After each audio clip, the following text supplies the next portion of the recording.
Hello, everybody. Welcome to the Initiative Order, and welcome to our Fallout holiday stream to benefit St. Jude Children's Hospital. We really appreciate you all tuning in. This is a charity that's really near and dear to my heart that I've been donating to for decades. I'm not that old. I am. I started working when I was very young, but I absolutely love St. Jude Children's Hospital. And of course, everybody knows I love Fallout, and so do my friends here. That's why they're here playing with me in the Wasteland. For tonight's game, we ask that you don't worry about donating bits, donating subs. We just want you to donate to St. Jude's. We really appreciate that. I guess we'll go into, we're not going to do announcements, but my name is April Hill. You can find me at stiletto_assassin on Instagram and Stiletto DM on Twitter. And usually every Monday night here on the Initiative Order, where I run Vault, a Fallout RPG set in the Texas Commonwealth in 2177.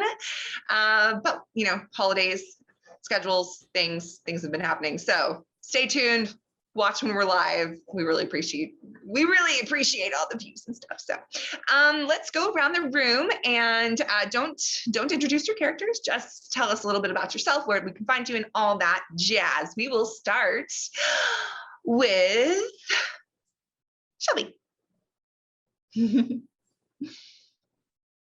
Oh, knew it. It's the curse of me being on the stream. Yes, guys, my name is Shelby Whitley. You can find me on all socials as Wish Warlock. I'm a Initiative Order regular. Danny gave it to me, so it is mine forever. Also, I have a podcast with my friend Haley Schumacher. It's called Whiskey Reacts, where we react to TV shows, movies. Right now we're doing Critical Role's third campaign, and we just dropped an episode yesterday with Dragon Rock RPG Designs. It's a long one, but it's fun and it's good. It's so much fun, guys. So please check it out. That's Whiskey Reacts. Yes, it's awesome. They're hilarious, and you want to check it out. Awesome. Okay, we will shoot it over to Will. Hello, everybody. I'm Will. I'm the lore keeper over at Arclight Court on Instagram and on Twitch. Fairly consecutive player here on the Initiative Order, as well as GM for quite a few of the games that go on in the community tab, as well as maybe some coming up in the future on the stream. But you can find me at Arclight Court on Instagram, as well as Writings by William on Instagram.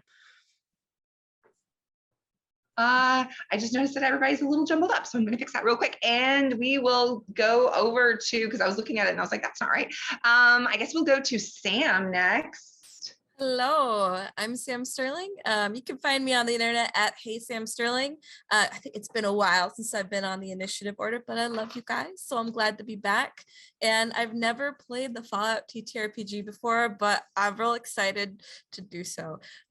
You can find me normally every Wednesday on Nat 20 Productions Official streaming Pathfinder, and every now and then on Life Action Roleplay. And we do all sorts of kind of like parlor LARP streams.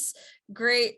My favorite, Purgatory Cafe. It's like demons, angels running a coffee shop together. It's fantastic.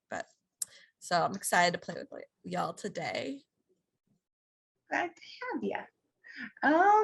Okay, then we will go to I guess Anthony. Hey everybody, my name's Anthony. Pronouns are he, him.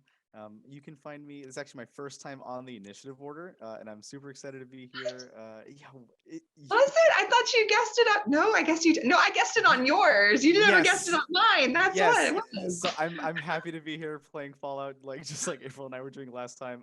Weave the Tale, which is usually where I stream. I did a lot of Fallout early in the year, and I just got off doing Chew. And that was a lot of fun. And then this upcoming season, I have Blue Rose coming out. That'll be Fridays at 8:30 Eastern. So check us out on Weave the Tale. That's a lot of fun. But I love Fallout, and I love playing Fallout with April, and the Initiative War is a great community in it. So I'm really happy to be here. And you can find me on Twitter at Prain the Plague. Anthony runs a really fun. Has run well. I don't think. Well, y'all aren't currently running it, but really, really great Fallout GM. So or overseer, because we like to call it overseer. And of course we've got Keith, which everyone knows, who is not Kevin Bacon. Everybody, I am not Kevin Bacon, as I had to explain to Will. Thank you for coming by, everybody, for a great cause. I love the charity stream, so I was happy to be asked to be a part of this. Thank you, April. You can find me on IG. I am not Kevin Bacon. On Twitter, all that D&D, and here, Alohoy 808. I stream here every other Sunday currently with TIO. We run Symbarum if you want to come by. Little dark, but fun. It's a great game run by our DM, Nate. So thanks for coming, everybody. Yeah. Well, I've noticed we run a lot of the dark ones, like a lot of dark, because Fallout's like dark humor. The Symbarum's kind of dark. Cult, Divinity Lost for the Far Realms game. It's kind of dark. What is our realm? We are the dark babies. I will bring some light to the streams very soon. I promise. Good, because we need it. Because people are going to come to our be like watching our stuff and be like, why is it so dark? Nah, we have fun. It's fun. We have comedy too. TIO equals dark TTRPG. That's what we do. Yes. And then freaking Workboard. We've got that kind of like we've got all the fun stuff. I love it.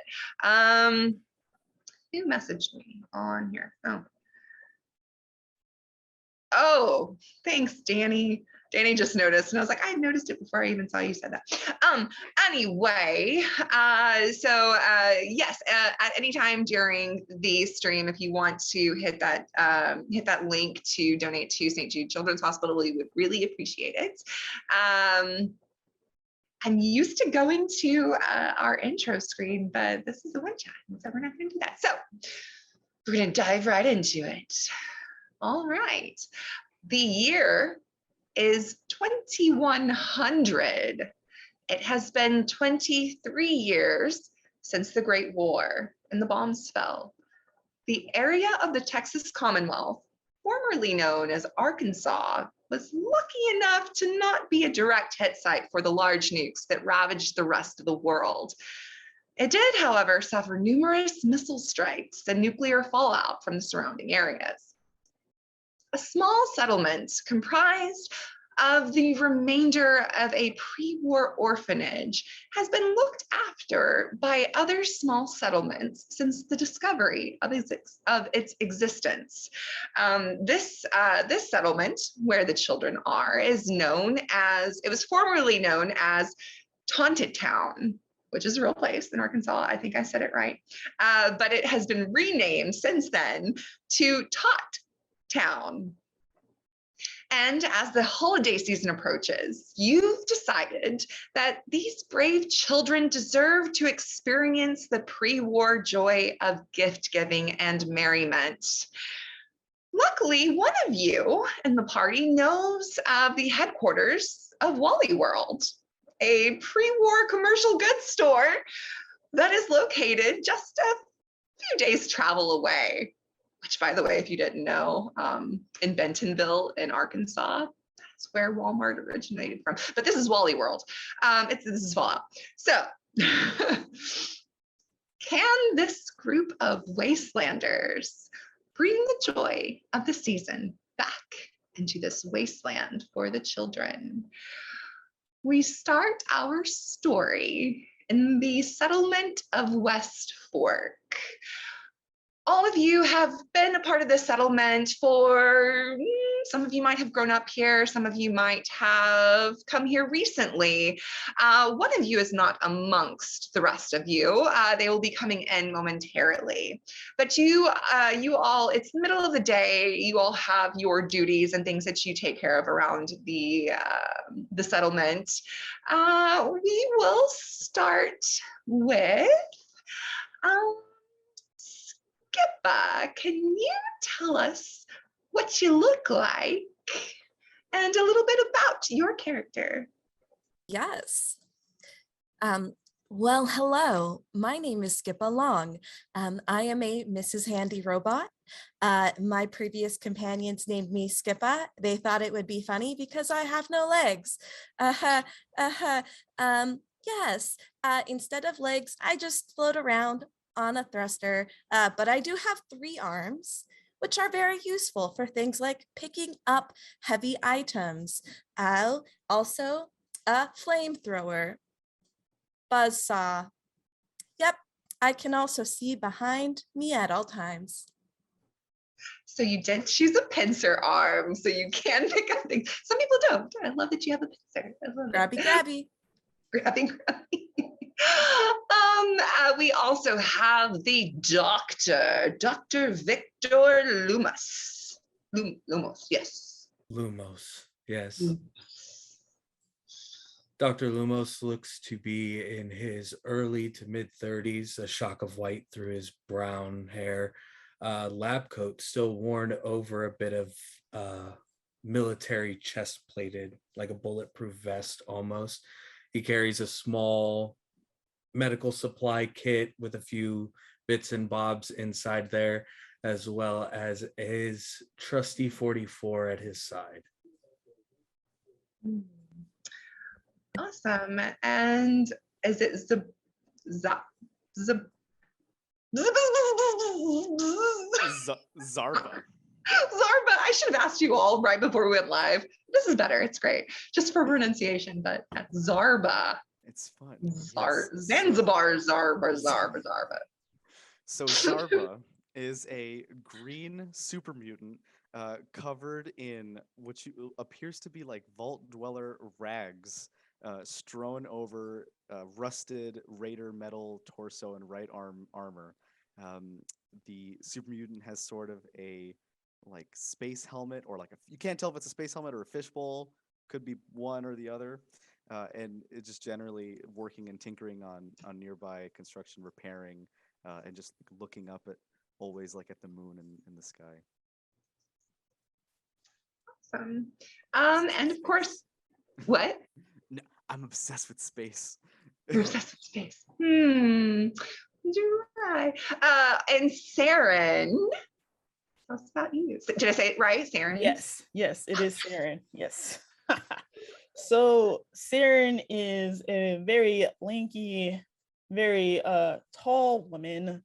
Is wearing a dark leather duster that has lots and lots of pockets on the inside, a black Stetson, and also a very shiny sheriff's badge that she swears is an original sheriff's badge from back in the day. Definitely probably got it from Wally World in the toy section, but no one knows that.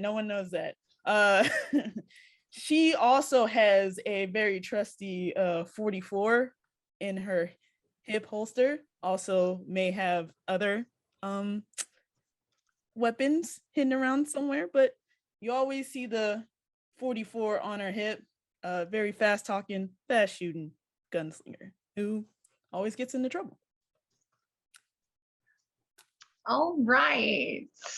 Okay, so you all are in this settlement, like I said, the settlement of West Fork, and you all have your various jobs and your roles in this community. There are a few other people in this community as well.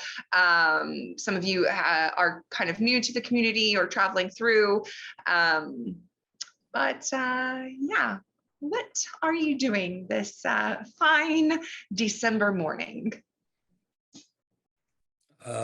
Dr. Lumos is probably checking all of the kids, at least the younger ones who aren't actively like helping around the settlement, to make sure that they aren't getting like the first signs of a cold or anything like that. Just trying to make sure that they're all staying healthy as possible.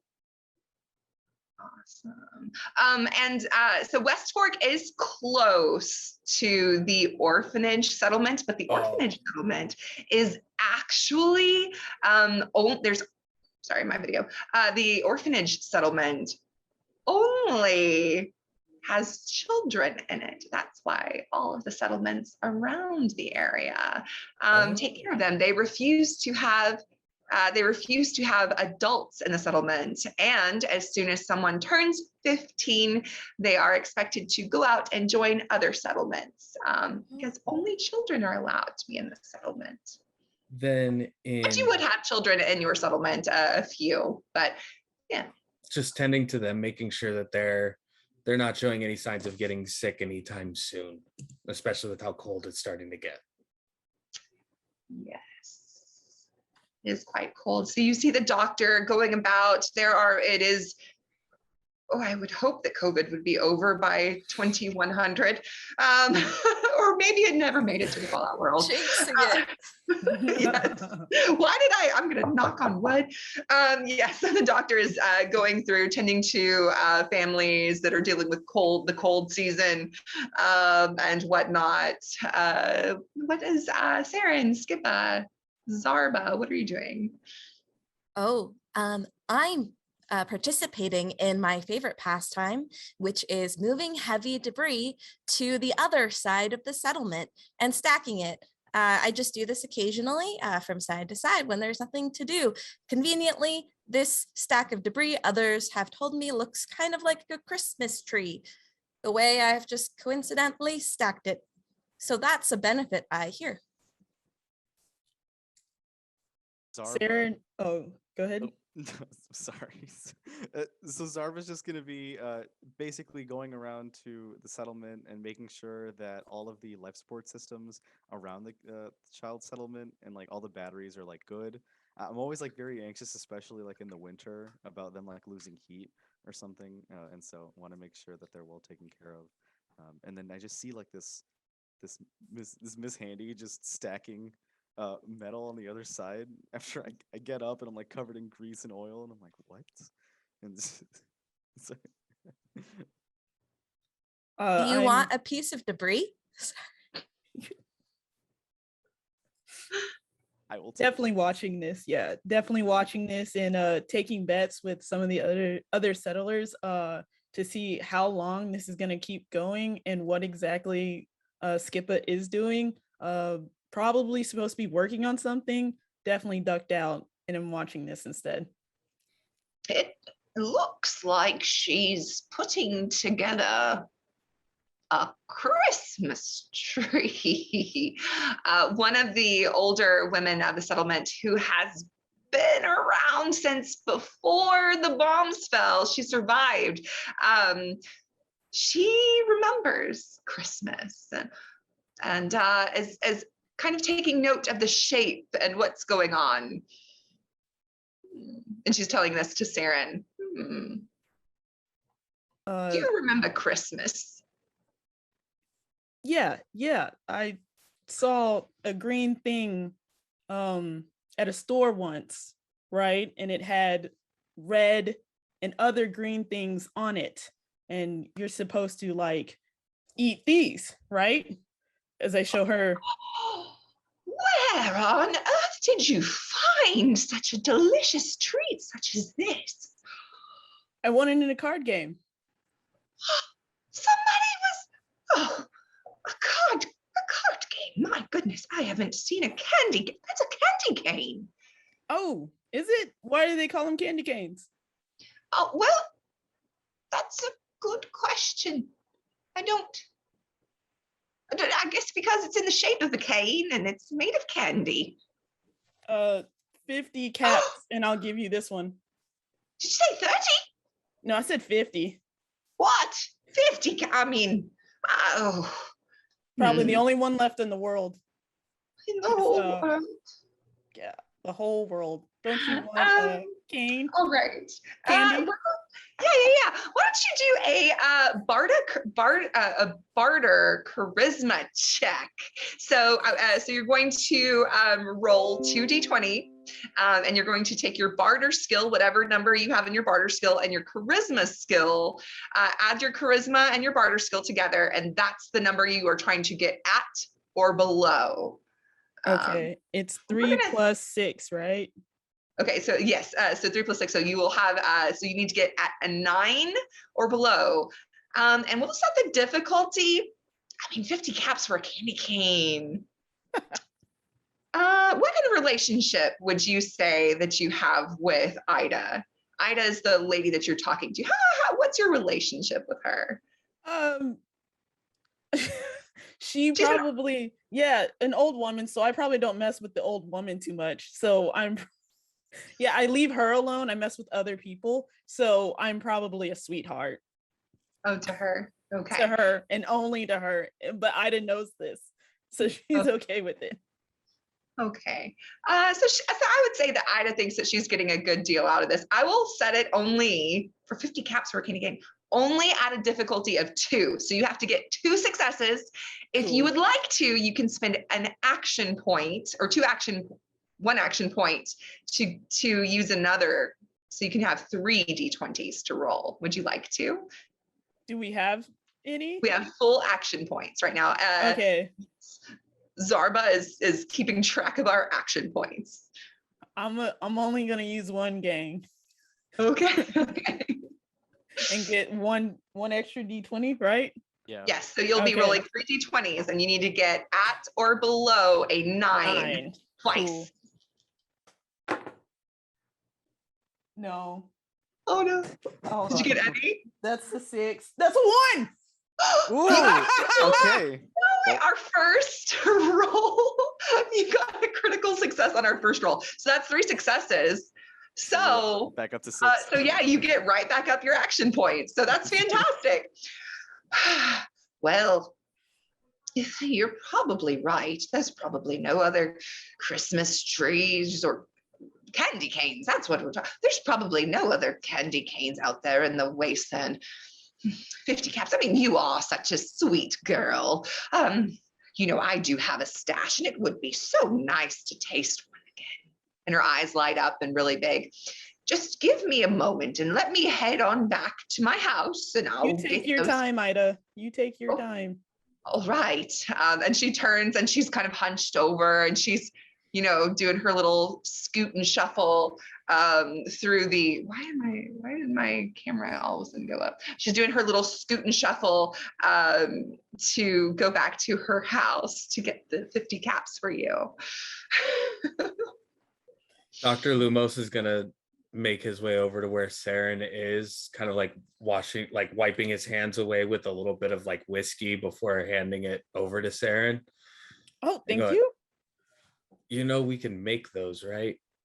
Like mint, it grows just outside of here. We just need some sugar and water, and we can make those. Oh, are you gonna tell Ida? Do you want me to? I'll tell Ida, and so she can keep her 50 caps. Okay. Oh my gosh. But thank you, Doctor. I'll tell her we'll get more canes of the candy. Well, we can make more of them. Yeah. We might even... Zarba! Yeah. Sorry, and then I drop all this metal that I've just been that Skip has been handing me. You put it back. I run over. I'm like, yes, doctor. Do we have any copper? Particularly enough to hold about 5 gallons of liquid. Okay, so April, I did take pilot as a tag skill, and so I have 5 pounds of scrap metal already on me. Would this perfectly translate to this request that is being asked of me? So what are you trying to make again? So I'm making a candy kettle. Oh, I would say that yes, you could probably, and you're a super mutant, so you're I'm assuming you're strong. Oh, I am. Strong indeed. Yeah. Actually, would that be if I'm doing the check? Am I going to be molding this metal together? Just making a bowl.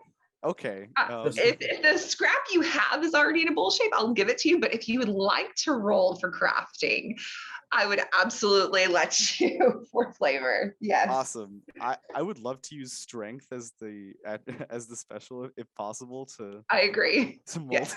Okay, great. Yes. So would this be strength instead of intelligence? Sorry, is this strength repair or is this strength? Oh yeah. No. You're good. Yeah. Yes. Okay, Sorry. awesome. Because that actually, so I have a Zarba, who found it in the workshop, and actually maybe took whatever you want to call it, from some space administration officers, quarters.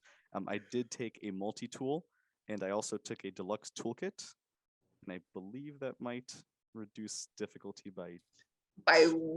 Is it 1 or 2? Well, it's 1 for each. I don't know if they stack or not, but I don't think it does it? Not that I remember. I'm happy doing 1 because I still think Okay. I can do it. So let's Yeah. see how that goes. And my target number Right. would be I have to look it up. 11. Okay. Ooh, an Really? 11 and a 14. So that's 1. And So you just got a success. barely got it. Okay. So then Got it.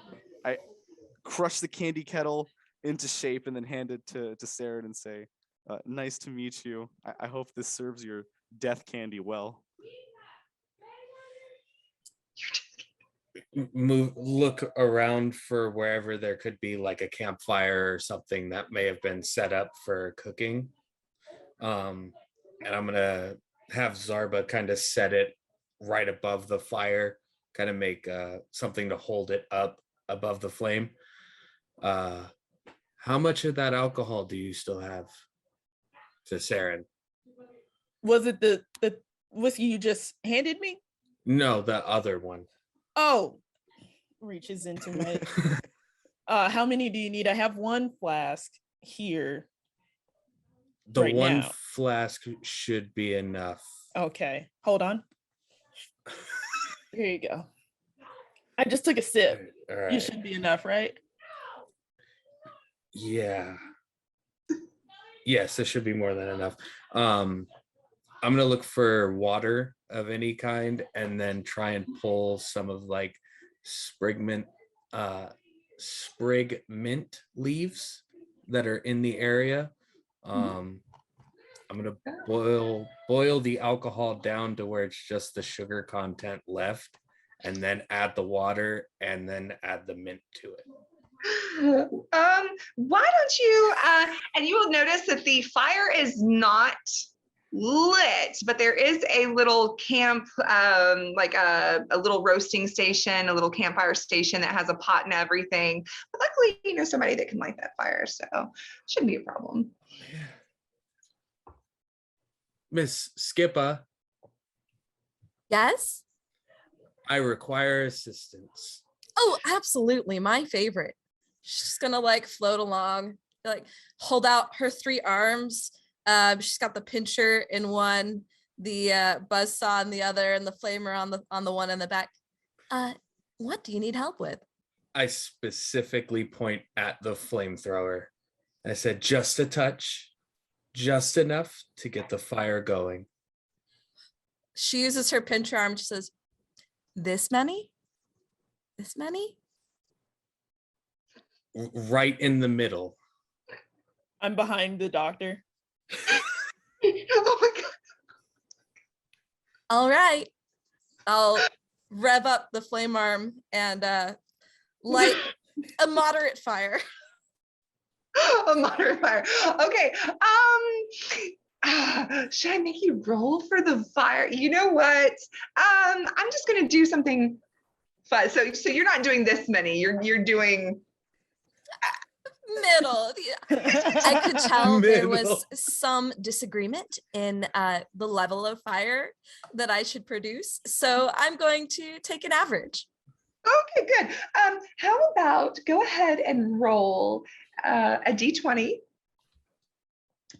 Oh, I should Just use the one. eyeball dice. There we go. That's a 7. Okay, and let's see that.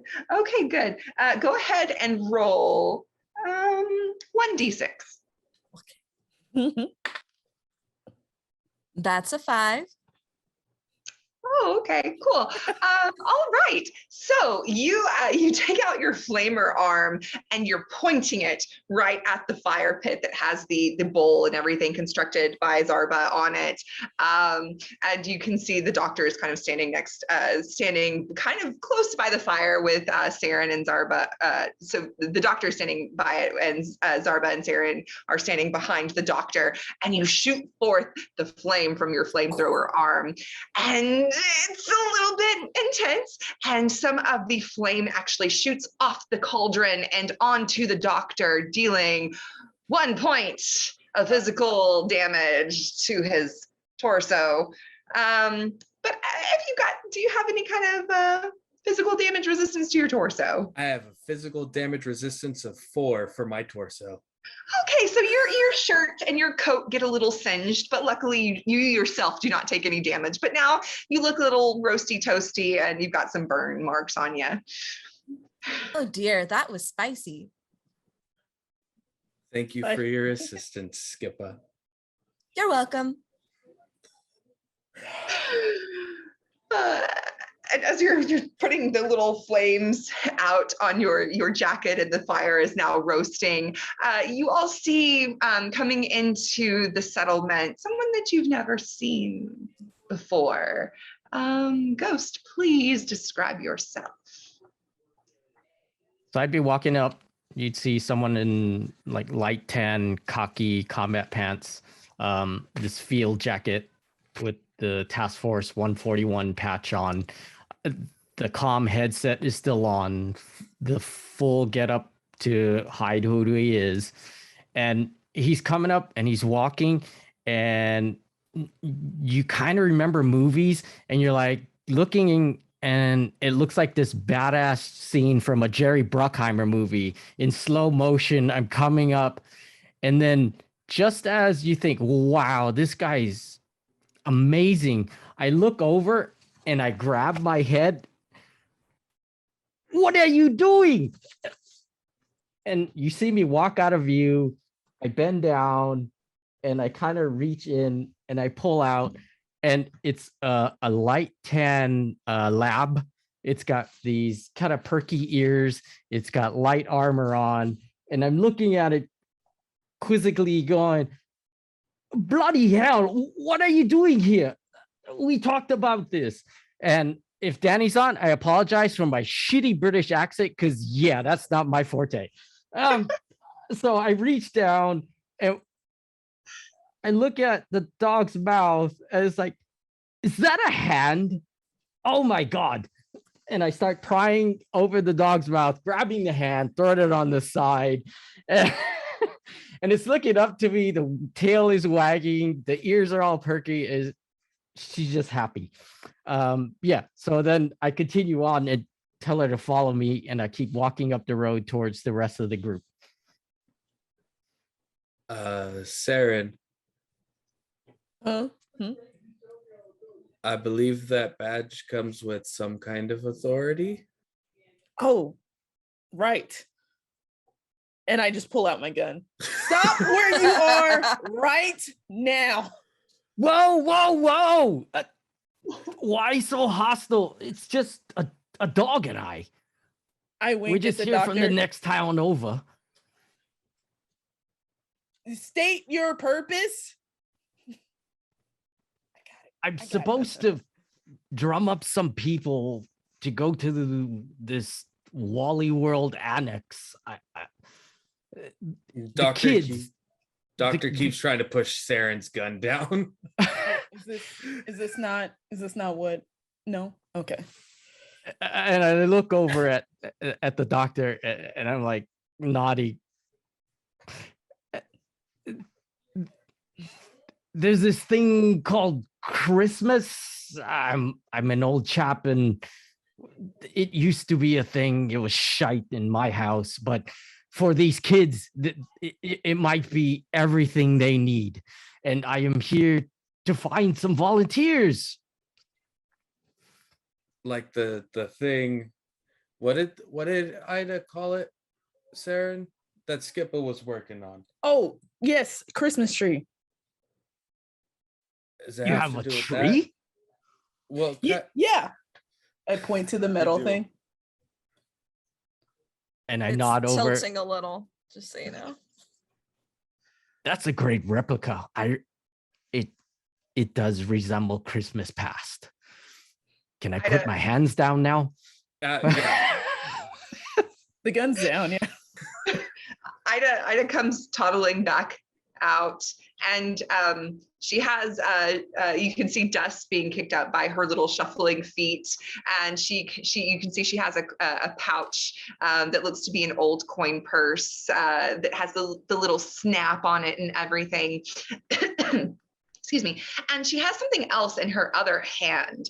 It's something very sparkly and pointy shaped. And she comes over. Oh, well, all right, Saren, I've got the 50 caps for you if you do mind giving me that delicious treat. Absolutely. Here you go. I give it to her.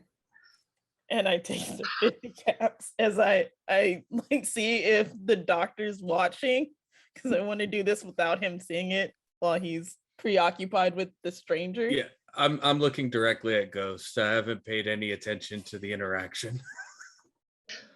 Oh, it's been so long since I've tasted one of these delicious canes of sugar. And she will she'll carry it. And oh, Zarba, honey, can you help me with something? Of course. How can I help And you, Ida? she holds up this very old, rusty, but still a little bit of sparkle and glitter on it star. You're very tall. I probably couldn't put it up on that contraption that Skippa made. It looks like a Christmas tree, but could you be a dear and put it up there for me? It's supposed to go on the top. I would be happy to put the star on the jungle gym for you. Not jungle gym, child, it's a Christmas tree. It does kind of look like a tree, and I have vague memories of these trees. How tall, or Skippa, how tall is it? Is it like As tall as I can hover. okay. So then I walk up to it. It's not enough for it to climb. I thought I was like, oh, I have to start climbing. And then I just plop like this beautiful little star right in the middle of the metal structure. And for me, it's just kind of like standing over like a miniature and just popping it down. Ah, that's much better. Yes. And then she pops out her dentures. And she pops out her dentures and unwraps the candy cane. And now this is feeling a lot more like a festive holiday I remember. So the doctor's gonna look around for somebody from the settlement who he knows he can trust to follow very succinct directions. One in your party or someone else from the settlement itself, outside of the party who's met this new individual who's walked into the settlement. Okay, so there would be probably out and about. You would see, we will say, look at my list. Charlie. There's a gentleman, he's a younger gentleman. He did actually come from the orphanage. He's about 18 now. So he's been with your settlement at West Fork for quite some time because he, of course, was kicked out at 15, not kicked out, but graduated from the settlement at 15. So Charlie, he's kind of a go-to guy for when you need something. Got it. Charlie, come here for a moment, just quickly. Yeah. Check my watch, and then I hand him the flask. There's the container of water, and then a little like hand pulled bushel of sprig mint. You're gonna put this in that kettle first. Once it turns brown and like a slime, you'll put the leaves into there. Make sure there's no dirt on it. Then add the water and let it boil over for a period of time. And everything should go great. And I might be able to make more of and point to what Saren has in their mouth currently.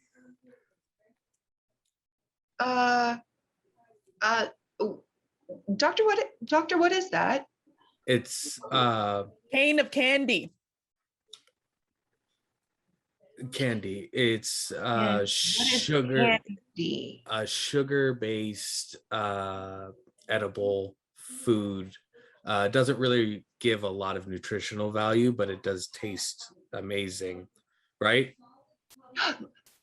Like Ida's rad roach stew. But sweet. Is that good? But sweet. Sweet. I grabbed the one out of Saren's mouth and put it in his mouth for a second, and then put it back in Saren's mouth.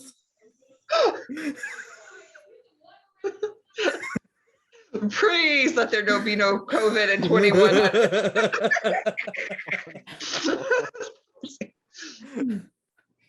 You can't just take somebody's can of candy. I gave it back. But you see now, the taste. We can make that, but you have to follow those instructions. I can do that. I can do that. I can do that. Okay. We will have more of that. Yes. I can do that. Yes. Hey, who's that? We're going to find out. And then immediately turn, like almost inhumanly, towards Ghost after that. Is that a wild mongrel? What is that? And he's looking at the dog that's next to Ghost. She's no mongrel. She's my puppy. I found her in a ditch and she was injured and I was lonely. So why not have a companion? And what you folks are talking about is it, do you have sugar? I haven't had sugar in months. Boiling it from an alcoholic beverage, but it's accessible. I think I like this place. We might like it better if we could see your face, friend. And I just look over. It's always been my way. There's a reason why they called me Ghost. My real name is Simon Riley, but I hate that fucking name. So Ghost works. Ghost. It is. And Overseer, what would my dog be doing? By the way, I introduced my dog. This is Dobby. She's friendly, but very precocious. I would say if you're giving me free rein to kind of describe that, she, you said yes. She would be, she would be kind of, especially after Charlie kind of pointed at her in a little bit of a fright, she would kind of be like going over and trying to like sniff at him. And then she would be running around trying to find where you threw that hand that she was chewing on, like looking for it. Maybe you're playing fetch with the hand. I don't know. Zarba's going to approach the puppy Dobby real quick, and I'm gonna be like, "I want the hand.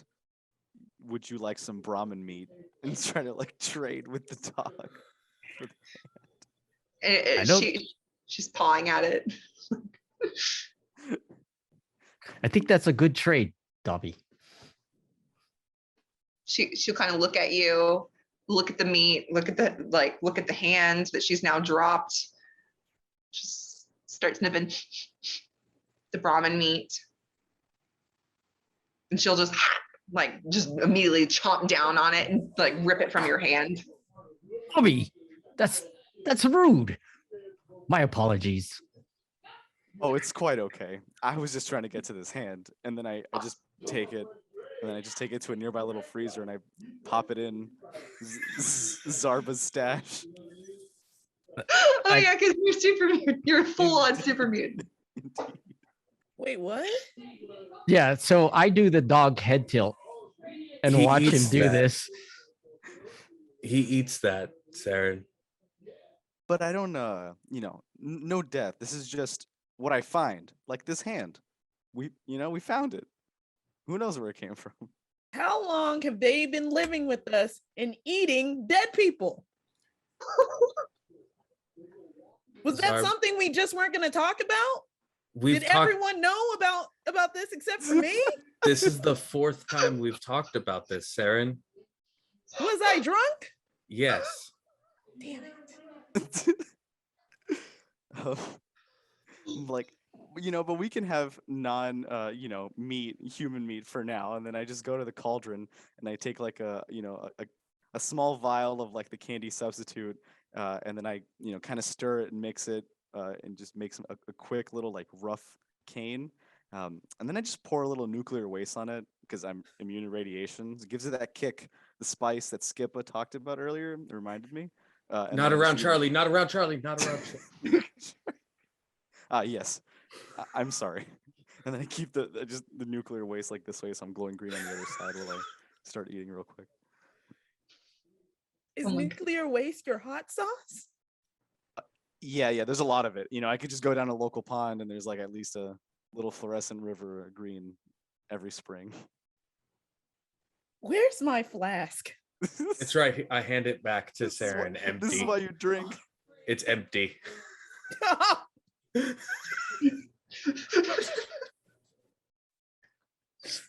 Dang it.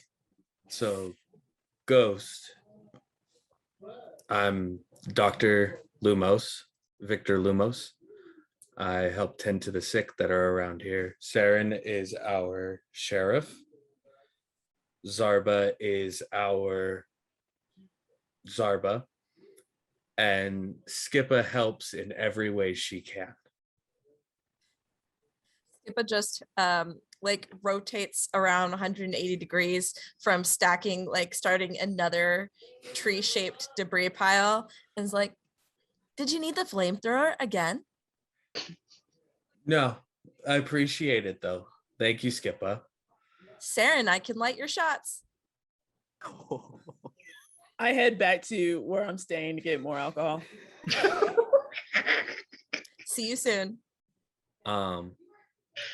Ghost, if you want to come this way so we can talk about Wally World, an annex.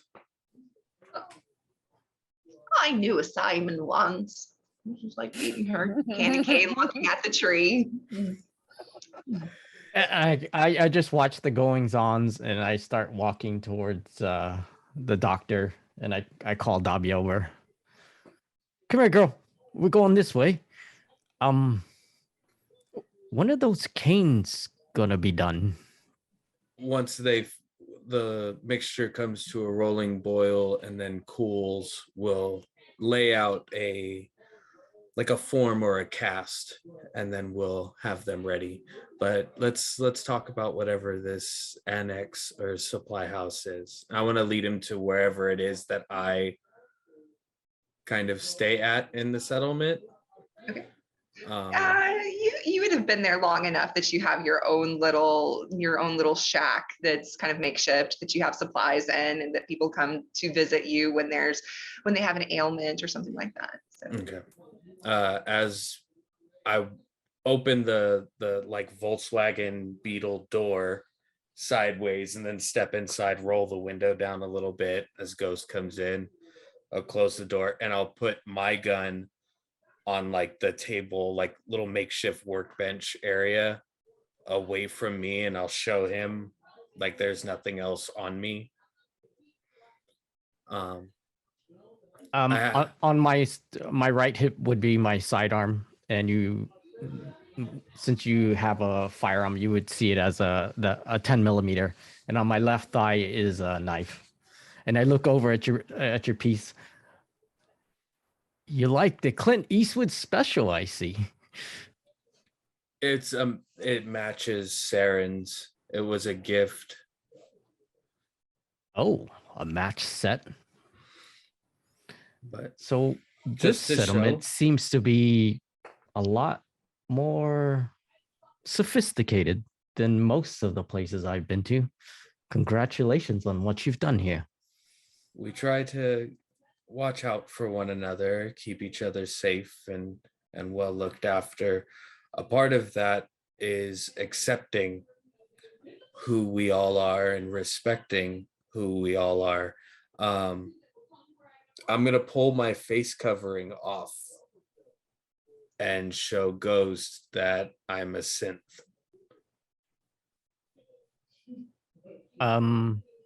Would I have any history, Overseer? I would say that you have never, especially since this is only, like I said, just roughly a little over 20 years since the Great War, you have definitely never seen one that looks human. Anytime you've seen a robot, a humanoid robot that has arms and legs and is bipedal,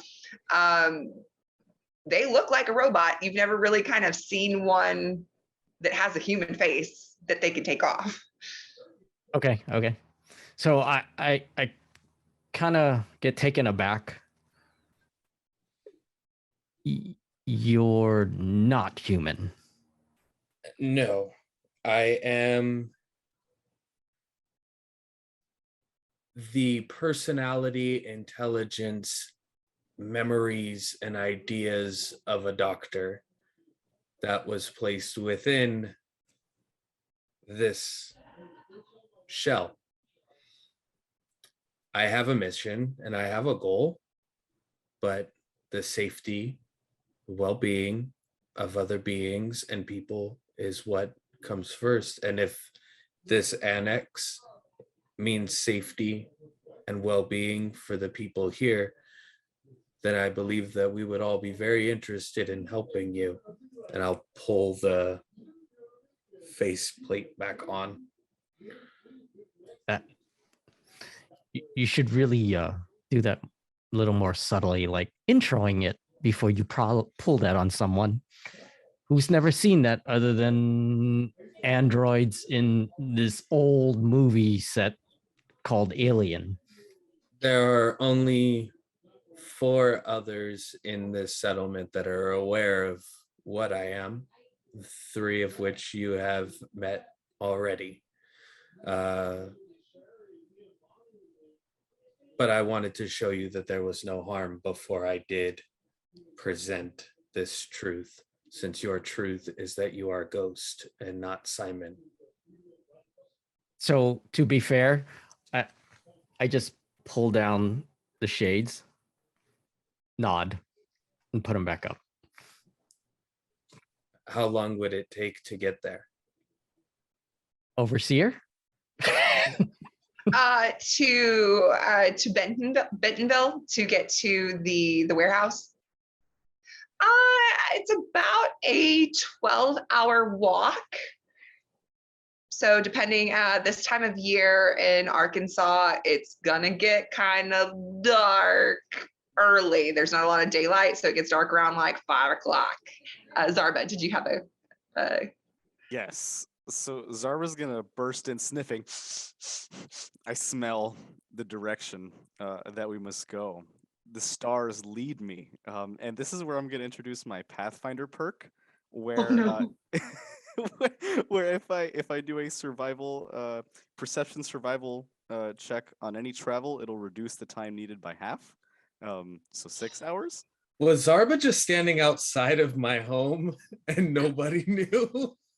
You basically you're like the coroner too. You are the only doctor. So where do you think he gets his body? Fair enough. My mother was a nightkin. This is the 4th time we've had this conversation. Trying to get stealthy. So I look over at Zarba because I didn't pick up on the fact that he had been kind of eavesdropping and snuck in there. You would have made a fine soldier. Zarba's like, they, and I know I'm a great soldier, and kind of like walks off and is like, I'd be happy to take you, Ghost, to wherever you feel like the Wally world is. You're coming here with the information. It's the very least that we can do to guide you there, safely. And I'm kind of flabbergasted because most of the places I go to are just shitholes and everybody's just trying to survive for themselves. So I come into this place and everybody's helpful and I'm just kind of blown away. And I nod and thank you for your hospitality to a stranger who just walks in. I don't know what to say because I've never experienced this before. Every place is survival of the fittest. So I'm a little skeptical, but yet since Dobby seems trusting of everybody, I'm going to go with my dog. And if she likes you, then you all must be worthy people. Doctor puts his hand on Ghost's shoulder. You are a being. So respected and cared for is what I will give you. We give Christmas hugs here, but I won't crush you. Give a Christmas hug, but it's not a hug. It's more like a drape hands because any more force would crush people. So I kind of lean in and do the bro hug because it's awkward and Saren, there's booze.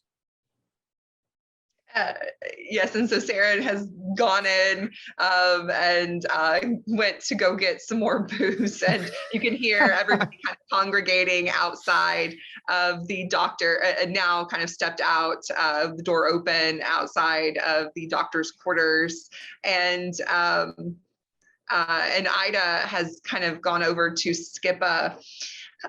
Now, Skippa, were you built before the war? Were you created after? I believe it was before, but I've been through some rough times, so there are some things I don't remember. My programming is a little off.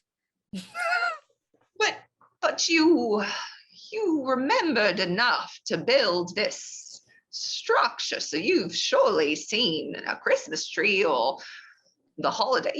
You've been around it before then, surely. I must have. Is there a fat man involved? A fat man, like the gun. Yes, and you put the fat man in sacks. and it's snowing ash everywhere.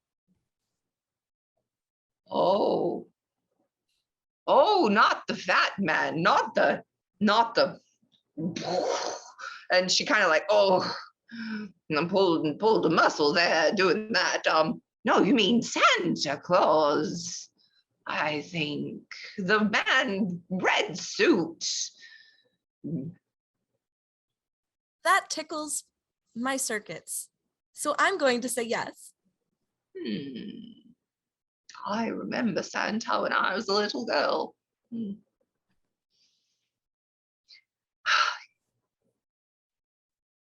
Those children at that settlement, we get wine from sometimes. Who ever would have thought children would be working in a winery and making a living off of selling wine and grapes?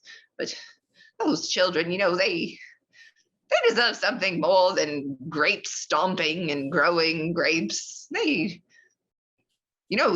that fat man that you talk about. He used to, bring children gifts. It was really the parents.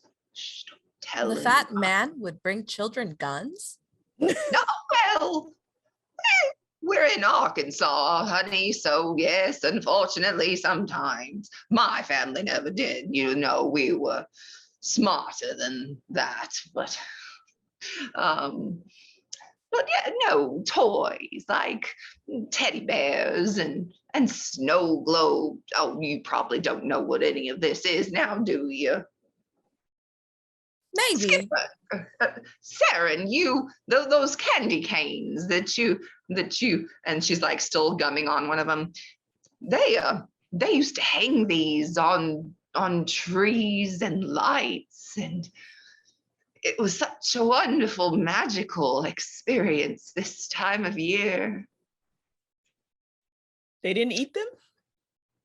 Well, yes, but they would put them on the tree as decoration, and then they would pluck them off and enjoy them with their friends and family. And oh, the children, it was the best time of their lives on this time of year. It was so magical. Are you saying that we should bring the children lights? She breaks out her flamethrower and just does a little. Yes, flamethrowers for the children. That's more of a 4th of July celebration type thing now, honey. But oh, that's a tale for another time. Yeah, if you could find, I doubt they have Christmas lights anymore, but maybe they're little twinkling lights, just tiny little lights, electricity. Skippa will turn around and start sorting through debris for a while, just in the background.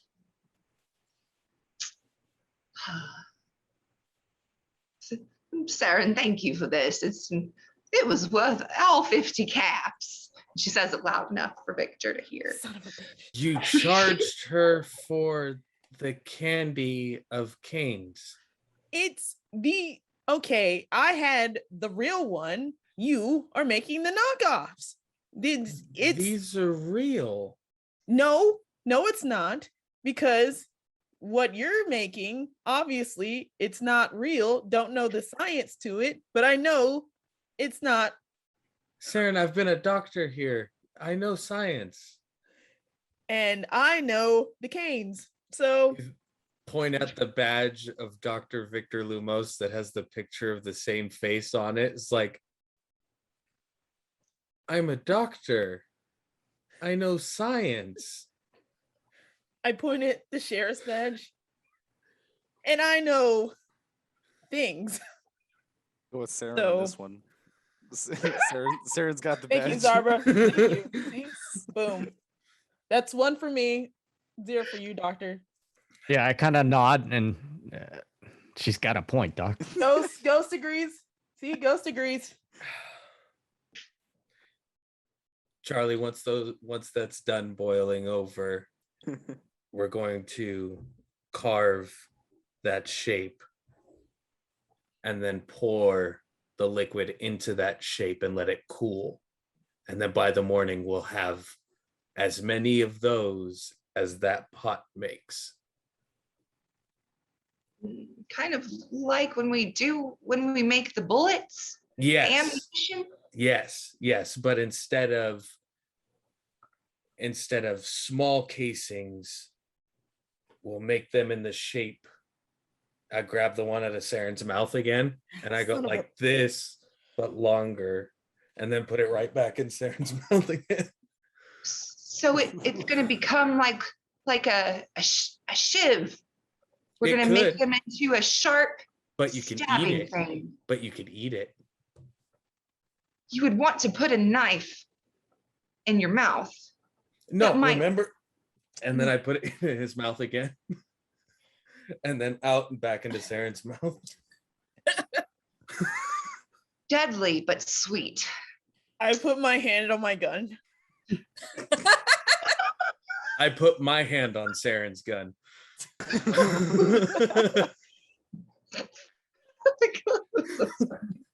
A bit. Oh, what are you two? Are you two fighting again? He keeps taking my cane, Ida. I'm making more of them. I can't believe she charged you 50 caps for it. Oh, well, it was well worth it. Have you tried a taste of these? And she's going to break off the tiniest little piece. She's kind of shaking. And she breaks off the tiniest little piece. And it's one of the pieces that she was already like gumming on. Mhm. And she's going to now open it up. You're going to want to try this. Absolutely. And she's like going to thumb it with her like gnarly little thumb into your mouth. I'm gonna thumb it and put it in Charlie's mouth. Ugh.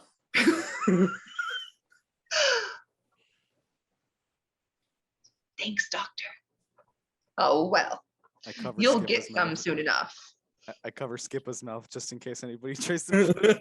Now we're just, Ghost has a mask. I'm like, Skippa, careful. Would Skippa have a mouth? Like she's just a floating ball. I don't think the handies really. No, You just no, have a. You just Zarba's just like covering a basketball. yeah, the metal flash. It's like a grate. Yeah. Yeah. And this whole time, Skippa has been moving about the debris in the background, placing things here or there, and had just come over to get your attention when you do that. She's like, oh, I'm pretending like you covered my mouth, but I can still talk because I don't have lips. Her speaker's just a tiny bit muffled, but you can still hear everything very clear and purposeful that she is saying with your big super mutant hand over her, over the speaker that she's got, but you still hear her. Well, I have something to show you. You ready to see? Oh, what is it? What is it, darling? Well, What you can got you me show us? thinking. And she'll float on over to the Christmas trees where she had been placing little bits of like tire and anything that she could find that is flammable. And she's going to rev up the flamethrower again.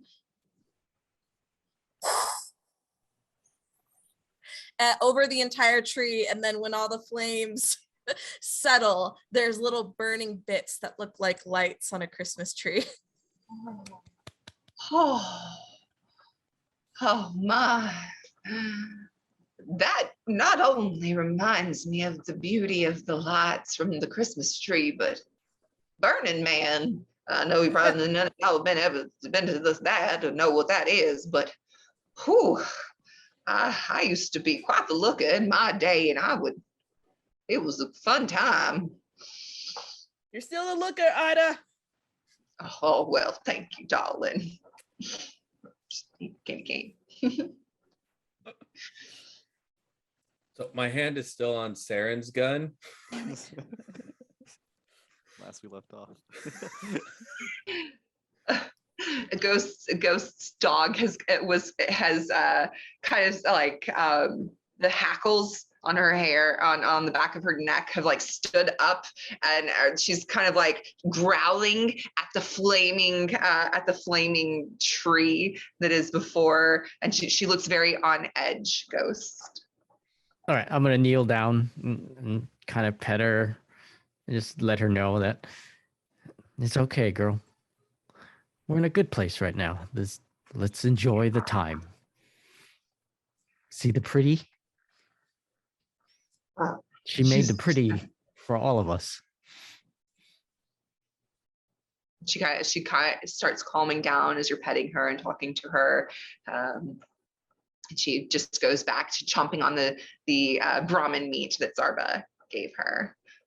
Like, good girl. I keep petting her. Lean over to Saren, hand still on her gun. So there's a supply depot. That's what Ghost is trying to go to. There might be alcohol. There might be more supplies that we can keep here. There might even be gifts for what Ida was talking about for the kids. What do you think? Road trip? I mean, if Zarba is helping out, they are pretty good at finding shortcuts through everything around here. And we'll bring Skippa just in case. Okay, sounds like a plan. Are you gonna keep your hand on my gun? On 3, we both let go. Okay. 1, 2, 2, 3. 3. I don't let go. Son of a bitch. And then I take my hand off after Saren has. My hand that left the gun was already reaching for my other pocket. I'm gonna go grab some of my things, make sure that we'll be okay. get Right. get everybody else Supplies. ready. And then I'll go and grab my flares and my bobby pins and my gun. All the things a doctor should have, right? have. In love the it. wastelands, yes. Yes. And with Skippa coming along and the people who I trust with my identity, I will bring my robot repair kit as well. So I'm gonna spend 1 luck point to manifest or to do luck of the draw and to introduce some information to the scene. And it's just like contextualizing what my Pathfinder perk already did. So there's a shed that pops up, and there is like a working like Corvega car and a small little motorcycle with a sidecar that is small enough for like a robot or a dog. Or both. So we have like our caravan to move over, and then Ghost or Skippa can pick. I don't have the motorcycle, No. but Oh, you have a Corvega car. I paid. So this just pops out. It's something that you've had, but you only use it in emergencies. So it's something that's in your settlement, but you only use it as needed for these kinds of situations where you're going to be traveling long distances, because you do have to conserve your gas. And nobody's quite. I would say that someone might have been working on an alternate fuel source, but yeah. But at this point, you're just trying to conserve fuel for it. Yeah, it's pretty Or dangerous power for too. it. They have a tendency to blow up, so I'm just gonna sit on the trunk in the back because I'm not in the trunk, on the trunk, because I'm too big to fit inside the car or the motorcycle. So whoever wants to drive wherever, I just sit and I just start eating like waste, like hot sauce, basically. I start heading to the driver's seat. I'm already in the passenger seat. That makes sense to me. Saren should drive. Now, what Simon? You said it was right. Ghost, Ida, Ghost. I go Oh, by Ghost, Ida. okay. But for you, I'll make an exception. Oh, well, thank you. Ghost is an interesting name too. I suppose I could call you that. Well, and she kind of like loops her arm through yours. Now tell me, where have you been? Where have you come from? You're an interesting character, and I've not seen many lone wanderers out here that have survived very long. You look to be doing just fine. So I look at the party. I was once in a group task force 141 led by Captain Price, and wherever we were needed, we would go. Kind of like those Tom Clancy Rainbow Six blokes, but better. We got separated at the start of the war, and I haven't heard them since. The comms unit is still active, but it's only static at this point. But I keep it on. It keeps me balanced, and it gives me hope that I'll hear his voice again.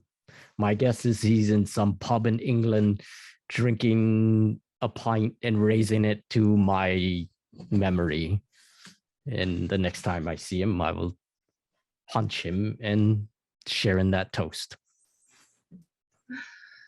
Oh, well, I'm good that you have that to hold on to, darling. I myself, I held out for the longest time that my Henry would come back home. He was away at one of those facilities, and right before the bombs fell, we were hearing news that they were doing something awful to their people at the facility, and they were soldiers. I don't know why they would be testing, but my poor Henry, he was a part of all that, and I never saw him again. Been waiting all this time, hoping maybe he'd come back, but I ain't never heard him or seen him again. I'm sorry for your loss, ma'am. Oh, well, I appreciate it. We never got around to having children.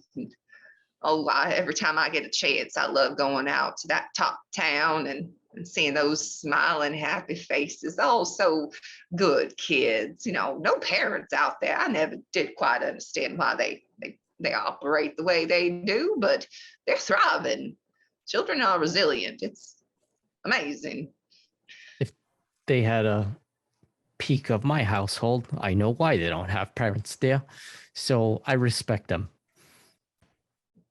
Oh, my mother, she was a peach herself, if you know what I mean. Mine was my father. Well, you seem to be turned out just fine. So I appreciate you coming in and wanting to do something special for those kids and knowing where a place like this is. It's been a long time. My memory's kind of bad. I don't remember everything and where everything was. Sometimes things aren't where they were. Oh, well. Hopefully it wasn't my Dobby who took whatever you were looking for. And if it was, I apologize. But I normally don't take pro bono work, but we're all alive because of hope.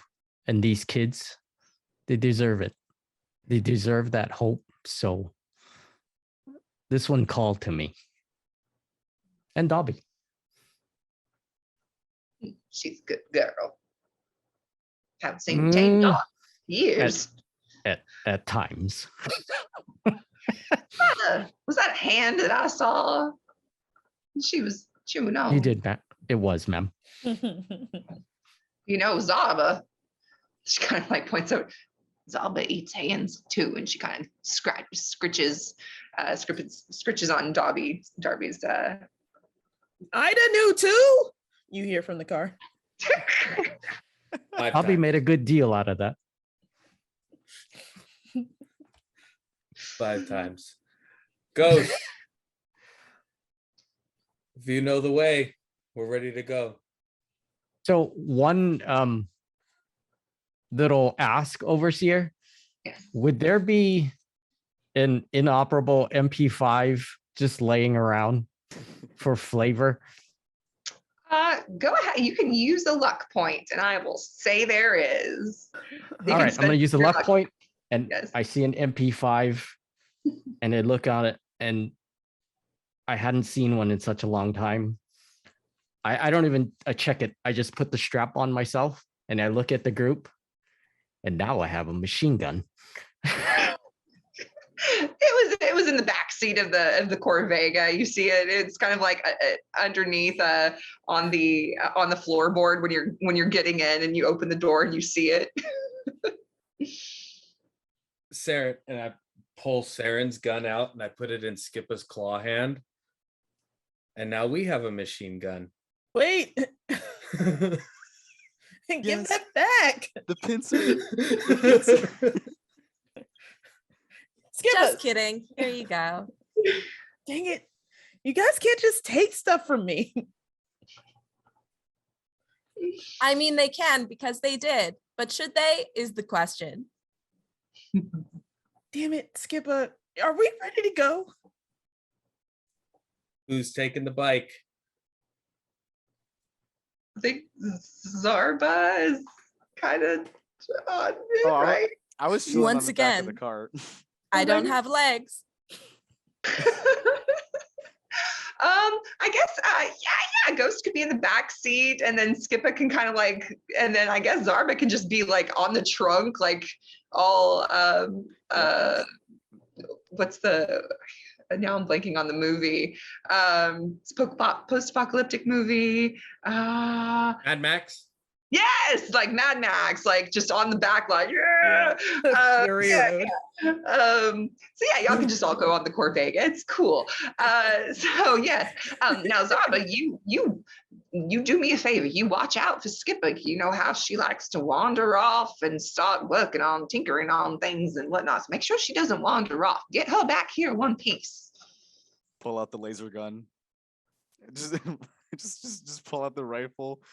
You know, that I'm on the back is like nothing will happen to the robot. Okay, good. And Saren, if you can find any more of those candy canes, I'm sure those children. I know we've got some working. Charlotte, I think there's a reason. And she looks over. I think there's a reason that they went ahead and kicked out Charlie a little bit early. He wasn't that good at cooking. But he's trying. He's burning the sugar. Have you seen it? But he's trying. Come out like brittle candy. Never had that peanut brittle, especially if it's burnt. She's just kind of like starts mumbling and walking off toward where Charlie is, trying to like stir, and then he's putting more heat on the fire, and then you can smell the burn. He's trying real hard. He's trying. He's trying. All right, so you all are going to take off toward Bentonville, toward Wally World, to check out, to see if you can find any toys and decorations and whatnot for these children. I guess we will go ahead and take our break here then. So thank you all so much. I think Nate was saying that we are already over halfway to our goal for like this whole thing. And we've got 3 more games like after this one. So thank you so much everyone for donating. We will go ahead and take just a quick break. So grab a snack, grab a drink, do all the things, donate, and we'll see you here in about 5 to 10 minutes.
All right. Sorry about that. I think OBS crashed while we were on break. I came back and I got a notification. I'm like, what's going on? So thank you all for coming back and staying with us here. All right. So like we said before, we are raising funds for St. Jude Children's Hospital. You can click the link in chat to donate. We are over halfway to our goal for the entire weekend. So thank you so much for everybody that's donated and tuned in and has been watching the shenanigans that we are having in the wasteland of the Texas Commonwealth. So yeah. Before the break, we saw our group getting into a pretty nice souped up Corvega with Zarba on the top. And they are headed toward a place called Bentonville, which is the headquarters of Wally World, which is a pre-war store that had all kinds of stuff and whatnot. And they are looking for gifts and decorations to take to the small settlement of Tot Town to give the joy of Christmas and the holidays to the town that is full of orphans. So, and run by orphans, and they have their own wine business, and it's very interesting. They don't drink the wine, but they make the wine. Yeah. So, so you all are on the, we are live, right? So before we left, Overseer, I would have whistled and called for Dobby, and I would assume she would have jumped into the car onto my lap. Oh, yeah, she would have gotten in there with you. So you all are, so driving down the road, Ghost, you have been telling Zarba where the coordinates are, where it's located, in Zarba with their wonderful perk has plotted the best course to get there as fast as you can with this nice shiny car. What would y'all be doing as you're driving along? And Skippa, this is your first time really getting into the Corvega, really getting into the vehicle, and it's kind of well, I guess you don't really have physical touch sensors really, but you kind of have to keep your thruster off and you're just kind of like propped in the car so that you don't burn it down. I think Skippa is, just kind of like leaning in like the corner of one of these seats, just like you said, propped up against the side. And I think she has her buzzsaw arm like out the side in like the air and is just letting the saw like rotate as the air speeds by. like a pinwheel. I love that. Zarva's just going to take a look over to Ghost, who I believe is fiddling with some kind of technology near towards like the dashboard, the front of the car. But I can't really tell what it is. It's coming out through the windows though.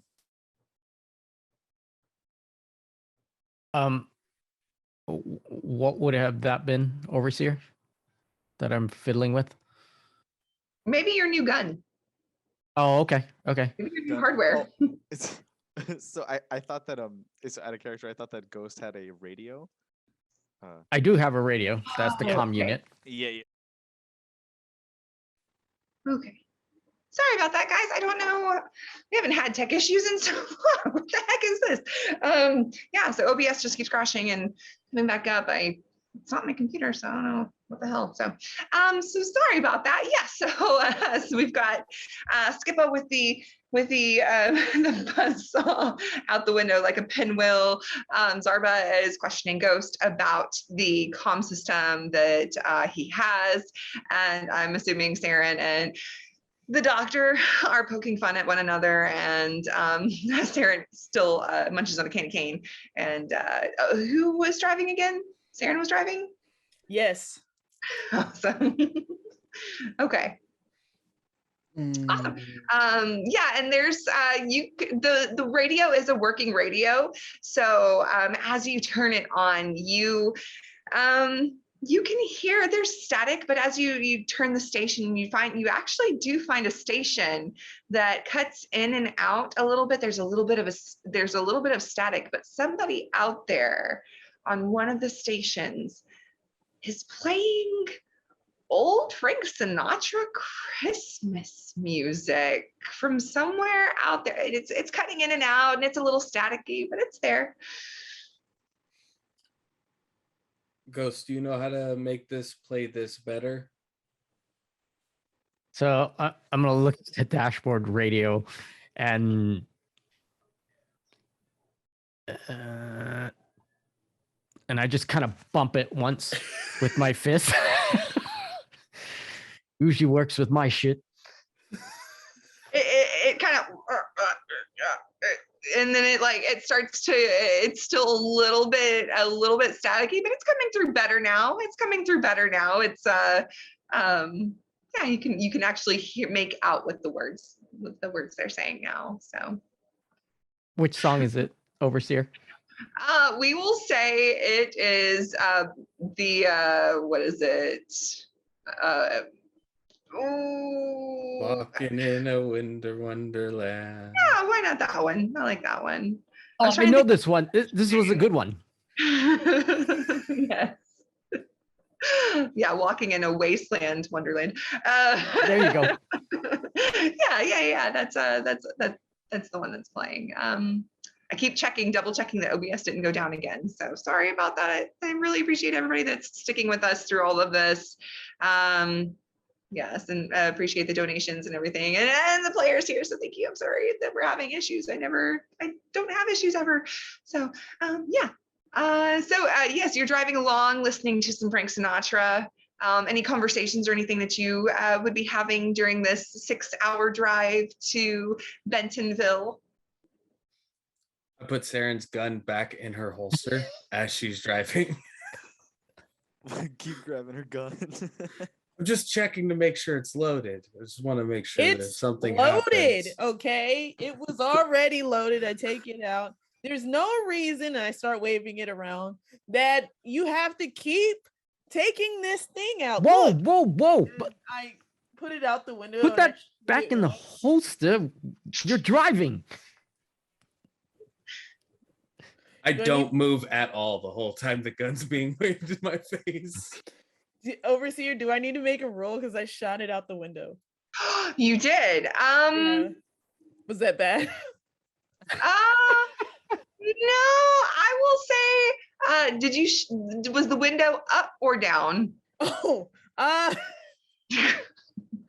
if I had to do the old fashioned like roll it down, it was up. But if I just had to do the push, then it was down. Yeah, go ahead and roll an attack on the window. We'll see if you shoot it through the window, if you shoot it through somebody. That's going to be fun. Yeah, so go ahead and roll your 2d20. Roll your attack on the window. And I use small guns plus agility, right? Yes. Okay. Yes, with that gun you would, and that's your target number. So the small guns plus agility, that's your target number. Did you tag that skill? Did you tag small guns? Okay, so it's what's your tag skill number? Like what's the small guns number? 3. A 3. So a 3 or below gets you a critical success. Okay. Okay. Yeah. No, that's a 10 and a 16. Okay, and what was your target number again for the total? It was so 3 plus 8. So 8, 19, so 11. 11 and so I did get 1. It was 10 and 16. Okay, yeah. I can't count.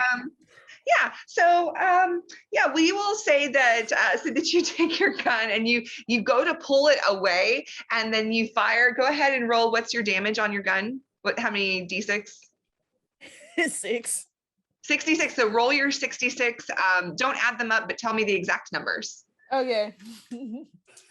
Whoopsies. Okay, wait, that's 4, so I need 2 more. Okay, so there's a 6, another 6, a 1, a 4, and a 3. Okay, the 4 and the 3 are blanks, so that's 4 points of physical damage. We won't worry about the weapons properties, but we'll say that that you take the gun and you whip it around and then you fire off a shot, and it doesn't go through just the window, but it also puts a little bit of a bullet hole at the top of the window as well. So it shatters the window, glass goes flying out as you're going down the road. It comes flying in the back seat, hitting Skippa, and there's also glass that's flying over by Ghost, and Zarba, your hand was just by that, and it just takes off a fingernail, not a full finger, but your fingernail's bleeding, and you just the tip of a finger. That's why I check. See, I told you it had ammo in it. But now you're short one, and I grab Saren's gun and I take the empty shell casing out. Zarba, you'll be able to repair that, right? Yeah, I'm on it. Okay. I would have covered Dobby. In there. Yep. Kind of yelled, "Bloody hell!" She's barking. She's very distressed and like not happy about the broken glass everywhere. Walking in a winter wonderland. Put it back in Saren's holster. Turn back to Skippa. Are you enjoying this? Well, I enjoy all my time spent with all of you, no matter how dangerous it is. That makes me feel better, Skippa. I feel the same. Like, that's go Skippa. She just gives her little buzzsaw like a flick with her pincher hand, and it goes. Knowing the things I've seen and everything I've been through, I look over at Skippa. I love the optimism. It's programmed into my system.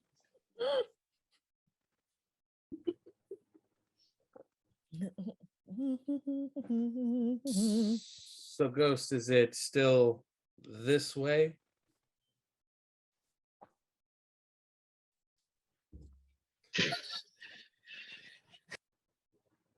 First, you take a left, and maybe 5 clicks, you'll take a right. Okay. I lean towards the doctor. What's 5 clicks? I'm pretty sure he means miles. That's a normal differentiation between military linguistics for distance traveled between different points and things of that nature. Okay. Right, 5 clicks on it. And Saren punches the gas, Zarba, and you can kind of feel the jolt, and you're holding on, almost falling off. Gotta be careful and keep a balance so I don't just crush the backside of the car and just keep it scraping. So I gotta lean forward, kind of riding it like a surfboard. It's very low rider status at this point, with the back just barely above the tires are almost about to pop, but It looks cooler this way. yeah. If you bounce up and down, it'd be really. It might break. Hydraulics. It's a low rider. Yes. So you travel on through. Would you stop at any point, or would you? Because with 6 hours, it's probably start getting dark around 5. So you would, by the time it starts to get dark, you'd probably have another 2 hours left to drive. Did you want to camp out, or do you want to continue to go in the dark? The lights are working on the Corvega. I'll turn to Saren. Are you good to keep going, or do you need me to take over? I need a bathroom break. Saren, have you been drinking this whole time? The one person that's drinking. Do not recommend. No. I've been taking sips, but I have still been drinking, yes. Does not drink and drive. Saren sips and cruises. Yes. Shoots guns. It's not like there's anybody else on the road in the wasteland anyway. You're only endangering yourselves at this point. Road? What road? We don't need roads where we're going. Sorry. With Zarba, I've seen that movie. Kind of the best way. So yeah, I think we'll stop for a break so that everybody can get better bearings of everything if we're all in agreement. Yeah. Okay. So are you stopping to camp or are you stopping just to take a potty break? We'll see how everyone feels. I'm good to go through the entire night if needed. Yeah. Yeah. Okay. All right. Is anybody else getting out while Saren relieves herself? I'll stretch my thrusters. I'm gonna take Dobby out to pee. Do do do do do do do do do. As I walk away. And it's still got a little bit of daylight before it starts getting dark. At this point, the sun is setting, so you would be able to find a bush or a large boulder to, if you would like some privacy. Yes. I'm out of sight, but they can still hear me singing. You know, we're being safe. Just in case anything happens, I can, like, if the song stops, something has happened. Yes.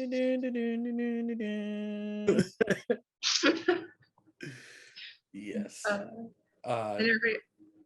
go ahead. Dr. Lumas is going to stay over by the car, just kind of watching the path that we've come from down the direction that we're moving, while everybody else is kind of stretching, relieving themselves. I'm gonna ask Skippa. Skippa, I feel pretty worried. I mean, I know we have the lights on the car, but it's still kind of dark, and I'm worried about Saren. Could you make Christmas lights like you did before? Oh, absolutely. And she will. Is there anything flammable on the side of this knot road? We will say that there is a very large dead tree. Yeah, it's a very large dead tree. The wood is so dry and so perfect. It's a wonder that it hasn't sparked just a wildfire this whole time. Is it a pine tree? Sure. Well, yeah. Yes. Why not? Why not? They've got those in Arkansas. Yes. Beautiful. Oh, yeah. You're close to the Ozarks. Yeah. She'll be like, all right, flamethrower on, and just like 180 degrees to the tree. Sarah, the boulder that you have like walked around, suddenly you see smoke. You see smoke rising, and you hear the crackling of fire and wood, and you can smell burning from where you are. Are we okay? Is the song stopping? Should the song stop? I see smoke. No, it's fine. Just light. We're just getting some light over here. Okay. Slave Bill Street.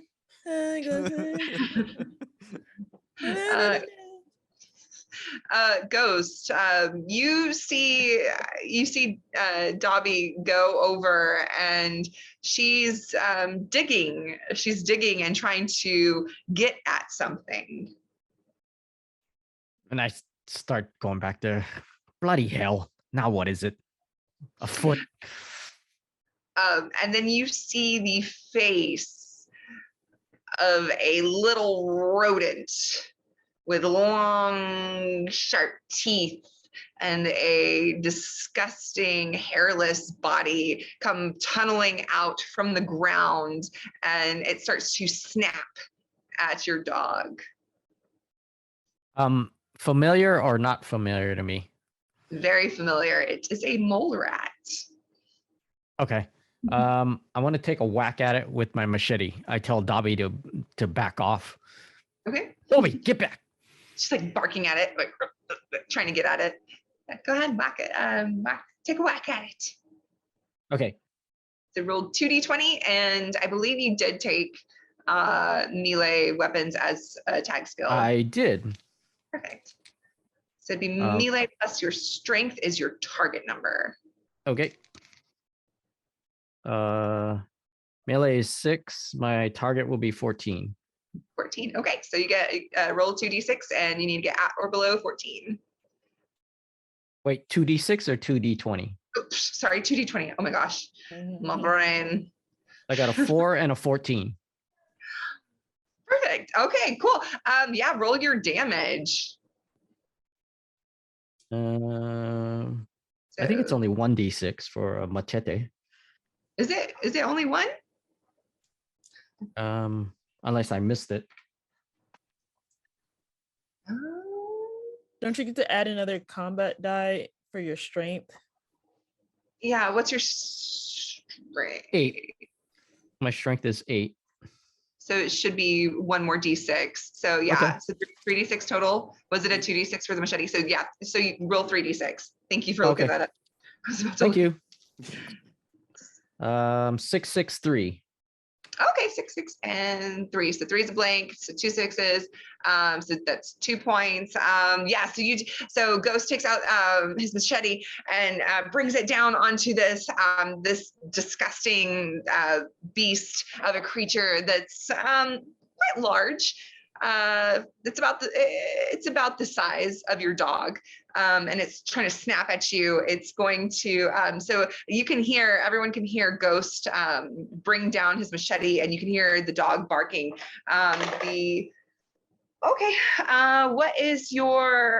What's your defense, Ghost? Defense is a 2. 2. You have a defense of 2. Okay. Awesome. All right. So the mole rat is going to try to snap at you and bite at you with its nasty little vicious teeth, but it is going to miss. It's instead going to get at your pant leg, and it's going to rip a hole in your pant leg, and it's going to and then try and start to back away. Did anyone want to come to the aid of Ghost? Or okay, Doctor, yes. You see this mole rat trying to bite at Ghost. Oh, you are muted. I'm going to, because I've been like looking over the area. As soon as I hear that happen, I turn over to where Ghost is at, and familiar, unfamiliar? Yes, I would say everyone would be familiar with mole rats. Okay. Little bit of flavoring. I have brass knuckles. I have a pair of knuckles, but Okay. I'm counting it as my synth hand. Yes, because okay, I'm down for that. Yeah, could be some hardware. So I would just rush over and punch at it to try and get Okay. it off of Ghost. Okay, roll your attack. Alrighty. So my target number is 11 because I did tag melee weapons, and my strength is 8. I have 3 points of melee weapons. So I got a 2 and a 3. Oh my gosh, 2 criticals. What the All right, yeah, go ahead and roll your damage, and your action points are already full. So Yeah, we're at max IP. yeah. So that would be the 3d6 from the knuckles plus the 1d6 from melee damage. Yes. Okay. 1, a 4, a 4, and a 6. Okay, so the 2 4s are blank, so that's 2 points. Did it have any weapon properties? No, the knuckles do not. Okay, yes, you bash it in its little mole rat face, and you crack its front teeth, and it kind of like stares at you and blinks for a minute, and it starts choking on its own blood from its broken teeth, and it just falls dead in the sand. Immediately go to check Ghost's leg where this thing was biting at. Does there look like there's any like deep wounds or anything to it, or does it look more superficial? Do you let the doctor get close enough to examine you? I kind of look down and I step back a little bit, but I also make the comment, there's more than meets the eye to you there, Doc. I'm okay. I think it just got my pants. Just want to be sure. I kind of bend down and I lift up the cuff of the pants and yeah, I'm good. And I run over though to check Dobby, make sure she didn't get bitten on the face or anything. She seems good. She's actually trying to go over to the mole rat, and she starts to like try to bite at it and starts to try to eat it. And I kind of get her to back off and I pull it and I kind of look for Zarba to see if he wants to trade. I look at him and I just kind of put it up like, yeah, no. Yeah, they're like, sure, yeah, we I'll take it. Same trade. It's good. It's a good trade hands. It's a good trade. And I look at Dobby. She's upset. She's like looking at the carcass of the mole rat, and she's very upset. So I walk over and I hand it to Zarba, and then I take the offering back to Dobby. Yeah. And now Dobby can eat it. All right. The pine tree. So Skippa is just. I would assume you're standing by your glorious work of this pine tree that's on fire. Saren, after you are done with your business, you come back around and sure enough, big tree on fire, and you can see a dead mole rat being carried around by Ghost. A beautiful sight. We're happy to not. Oh, okay. Okay. So you can see Skippa hovering there with her flamethrower arm just up. Right. Should we go? Nothing to see here. Everything's good. It's a spot of hunting. We can keep going. Got it. I head back to the car. All right, start honking it. All right. Let's go. I get on my trunk and I bunker down. Very concerned about the fire. Get in the car. Skippa looks at them and is like, well, I don't have a fire extinguisher arm. So I think letting it burn vertically will essentially work through all of the tinder that is available to it, so that by the time it reaches the stump or the trunk itself, it'll be smoldering and won't affect the wildlife in the area. Like that? And she points to the carcass of the mole rat. Yes.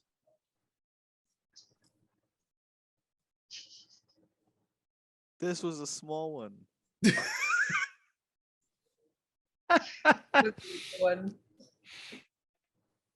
It was very small. Yes, and you can see Dobby is now taking the carcass and like she hops in the car ready to go as Saren is honking the car or honking the horn, ushering everybody back in. All right, so you were continuing on. The sun is setting. It's getting quite dark. I am going to y'all are in a car, so this is interesting. Hold on one second. Let me change one thing real quick. Talk amongst yourselves, whatever you would be saying as the stars are starting to come out. There's a smattering on the sky. The sky is now dark, and you can see the stars twinkling, and but you can still hear the beautiful faint music of Sinatra playing through the car radio.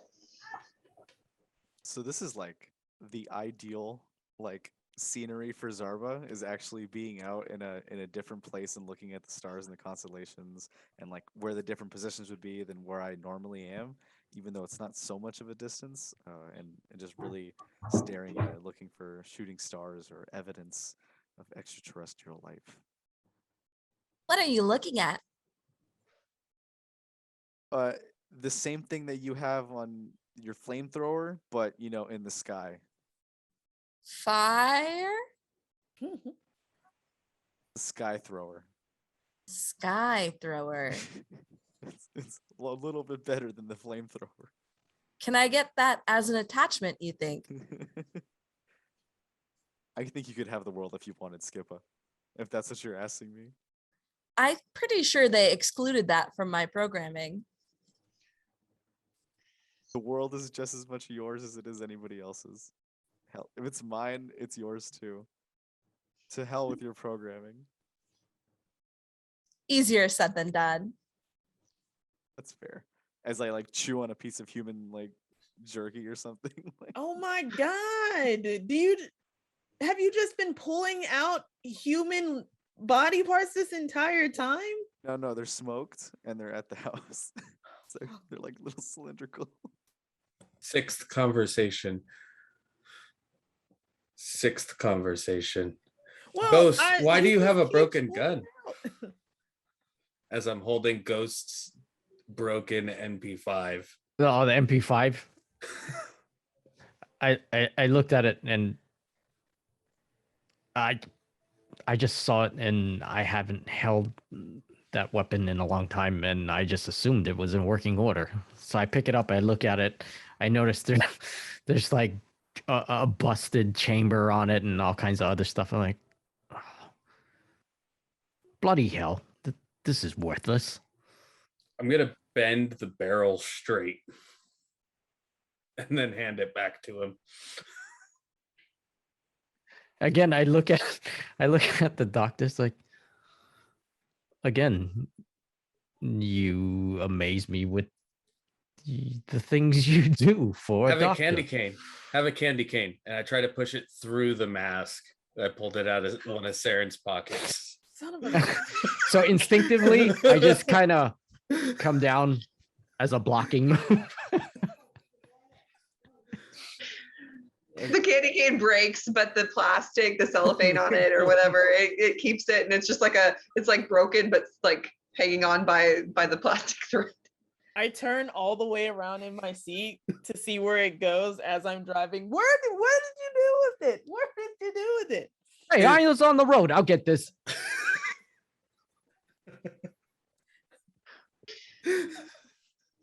Are we okay?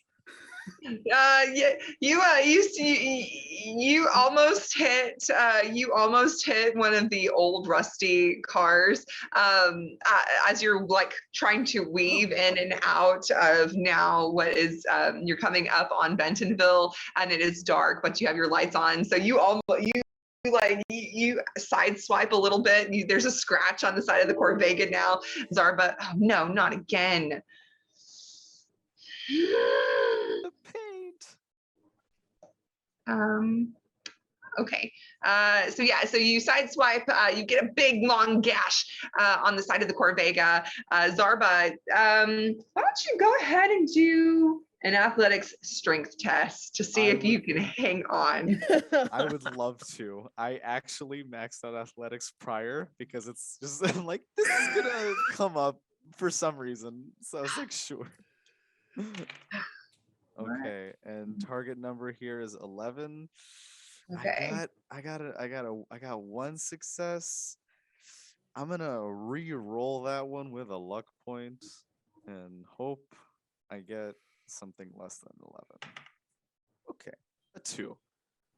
It's not a tag skill, so it doesn't crit, but I got 2 successes in it. 2 successes. Okay, so you hear everybody yelling in the car, and then you can all of a sudden you see the Corvega start to drift a little bit, and then it starts to skid along in one of the rusty cars that's next to it, and then you hear Saren like yell out some obscenity curse words and correct the course of the car, and you barely hang on, barely without falling off. I got it back. It's back. We're good. I didn't lose my jerky either. So close to losing the jerky. And so as you hang on for dear life, you do see you are starting to come up to. Let me see if I can go ahead and show you. All right. So we find our group of wastelanders driving up to Wally World, and as they approach in their beautiful Corvette, I guess I can put. Oh, and is everybody in their right spots? Okay, cool. I guess I can put Zarba like on the back. So Zarba's like up there, hanging on, chilling on the back of this, on the back of the Corvega.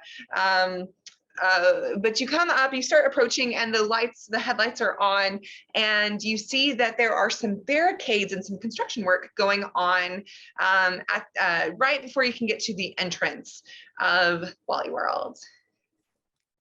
I'm gonna tap on Saren's shoulder and kind of lean in and tell her, cut the lights. I cut the lights. How far off are we from the barricade? I would say that you're approaching, and you're probably about a car length away from the stop sign from the barricade. So I'm gonna tell Dobby to stay in the car with Skippa, and I'm gonna hop out and just kind of hide in the shadows to the side. Okay. All right. So you can see to the right of you there is a building that's kind of collapsed. There's a lot of debris and whatnot. And to the left of you, you see there is a little construction site and stuff going on. Which way would you like to go? To the right or to the left? I'll hide in the shadows to the right. The right in the okay. So next to the building. Okay. What would everyone else like to do? Why did he leave the car? I don't know, but I'm gonna go make sure he doesn't get hurt like he did last time. Should I keep going? I put your gun back in your holster. Dang it. That's actually a great idea. I'm gonna tell Saren, you and we can push through with the car, and I'll be here with the gun. Why don't I just this? So we have a buzzsaw Out the window. The window. You can use that as well. Doctor, you hopping out? I'm already out of the car. Okay, and I drive through the barricade. I'm Okay. taking the same path that I saw Ghost take. Okay. So the doctor and Ghost are going off into the shadows alone together. And then Saren, Zarba, and Skippa are going to ram through the barricade with the buzzsaw out whirring as they go through the barricade. Okay, cool. Do I see all this? Oh yes.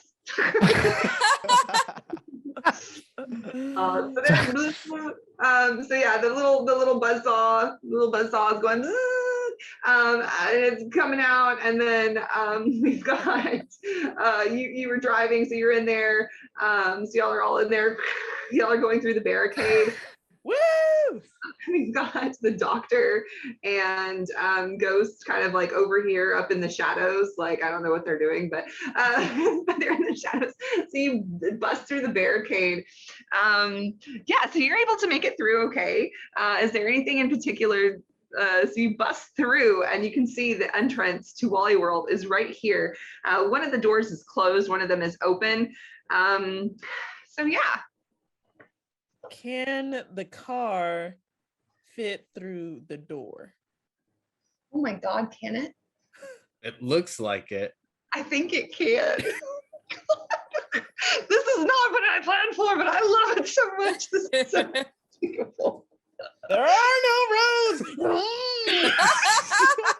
Hope you got a can opener. Right here, it's gun 1 and gun 2.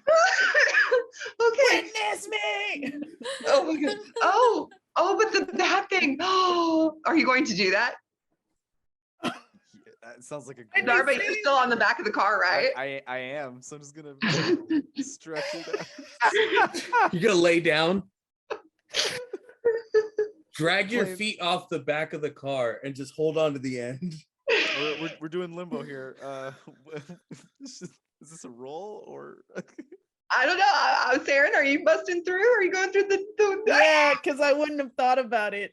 Okay. Okay. Yeah. Let's do. Let's I'm see. I guess we so can do sorry, Zarba. athletics or No, this is what I agility. wanted. What do you go? Let's see.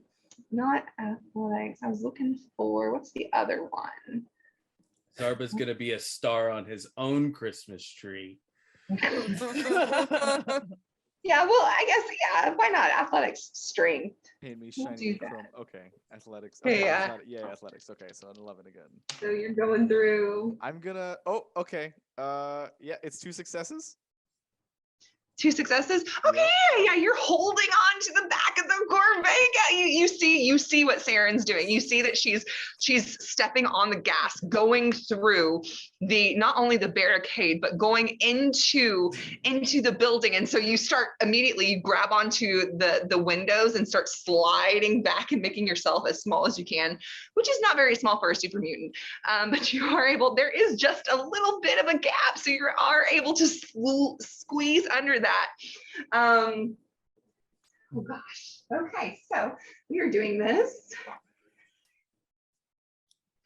We're doing it live. We're doing it Yep. live. We're doing it live. So you Ooh. Wow. Oh Look at this no. structure. Look at this structure. you Wow. take the car and you crash into some of the shelving that's inside this building. Let's see. Do that. So you crash into the shelving that's inside this building that kind of stops, and it gets up underneath the car and it slows down the car. But you are in the building. In the building, there are some emergency lights. So there is a little bit of dim light going on in here since it's nighttime, and from the emergency power and whatnot that they have in here. And as the Corvega comes to a halt, you can hear like dripping water, and then you can hear the sound of mechanical footsteps on tile floor. And Doctor, you and Ghost outside, you just hear you hear the screeching of tires on asphalt. You hear broken glass and broken wood going here and there, and then you hear a thunk as the Corvega has gone into Wally World. Yeah. So what's everyone doing? Is the doctor near me at this point? Right next to you. Yep. So I look over and she does realize this is a return trip, yeah? We're going to need that. I don't think that was as far as the planning went, and I'm going to draw up my 44. Do you think there's anybody or anything inside? Somebody put up a barricade. And that's what I'm worried about. Well, your dog's in the car, so we definitely need to get in there. Same thinking. So yeah, I'm gonna start making my way towards. So there's no way to crawl over the car in, right? I'd have to use those other doors. You could try. I'm running straight for those other doors, like full speed, full sprint. Yeah, I kind of look at it and go, ah, fuck, and I go towards the doors. Okay, so the two of you are running towards the doors. Yeah. As you hear the crash and everything happening, you start running towards these doors over the piles of debris and everything. As you get to the doors, you can hear like everyone in the car, and you can hear the crash and everything. And then you get to the doors, and it's motion sensor doors, and they're trying to slide open, but they can't. I punched the door. You're gonna punch the door? Yep. Okay. Yeah, why not? Unarmed strength. Let's see how that goes. All right. 11 is my tag number for that. And I got a 7 and a 7. 7 and a 7. What was your target number? 11. 11. Okay. Roll your attack against the door. Alrighty. Could I count my Or knuckles? roll your damage against the door. That would have hit. So yeah. Could I count my knuckles as from the hand from earlier? Yeah, sure. Okay. Yeah.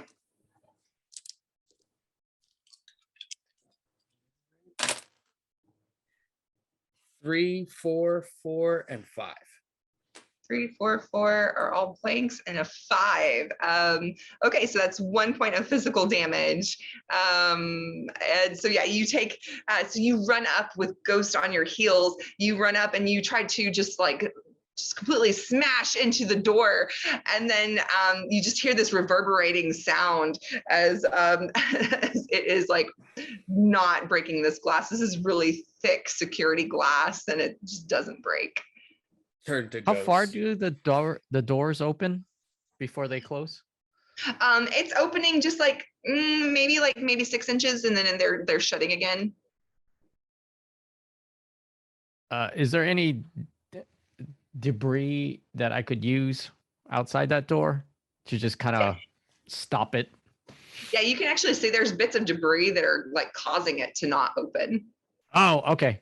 So I basically start clearing the obstruction.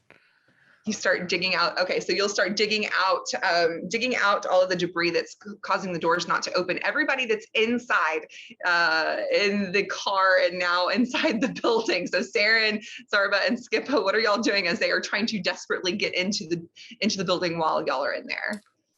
Am I inside or am I still outside?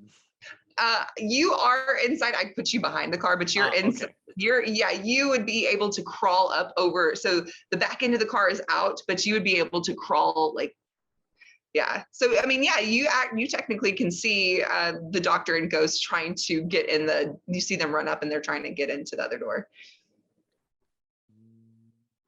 So do I see any units, any enemies in sight? So Saren, Zarba, and Skippa, you see these big mechanical beings, and one floating, not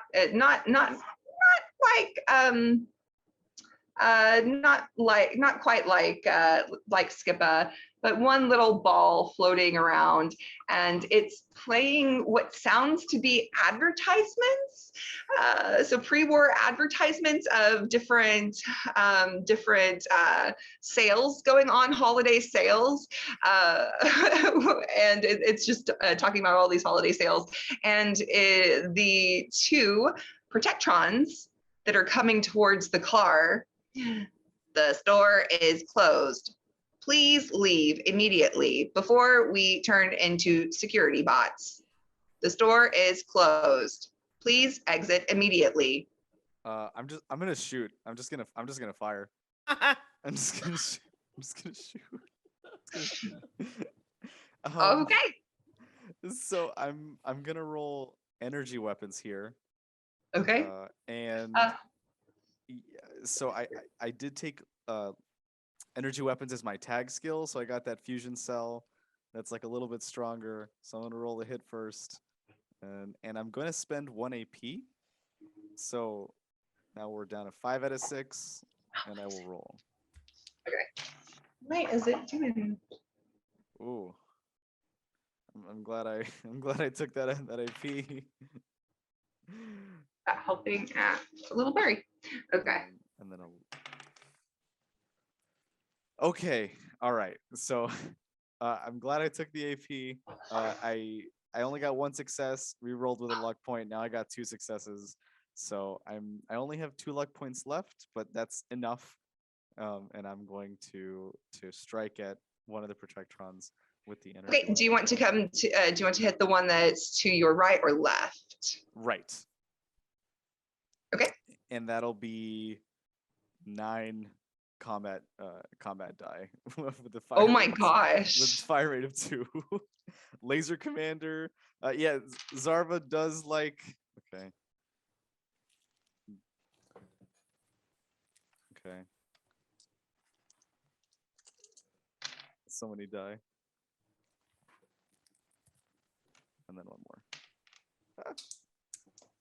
No, that one doesn't count. Okay, so I Oh, can't no. see a blank. All right, so that'll be 9 damage to the Protectron. Did you do hit location? Hit location would be right arm. Right arm. Okay, cool. All right. So the Protectron. So 9 damage. What's its defense? And this is energy damage. Yeah. Oh my gosh.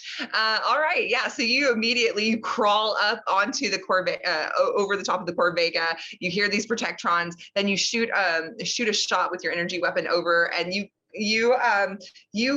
basically break the arm off. You obliterate and the arm off at its elbow joint. I guess it's not. Yeah. And the metal just rolls right across the floor. I would like for what I didn't write this down. So what's everyone's initiative, please? You got okay. So Victor has a 9. I have a 9 as anybody well. 9. Anybody above a 9? 15. 14. Okay, so Zarba, then Saren. Ghost, what's your initiative? 14. Nice. 14. Saren or Ghost? Who wants 13. to be? It's Oh, 13. yours is 13. Okay, Yeah, Ghost. it's 13. Okay, and then Doc, you or Skippa? Which one would y'all like to go first? Have Skippa go first because she's already inside the area and I'm trying to fight my way in. Okay.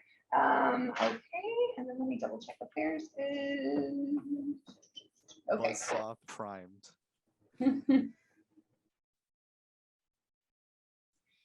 Okay. All right. So perfect. Yeah. So Zarba, you just went. So I mean, it was kind of perfect. So Ghost, what would you like to do? So have I run into any of these protectorate things before?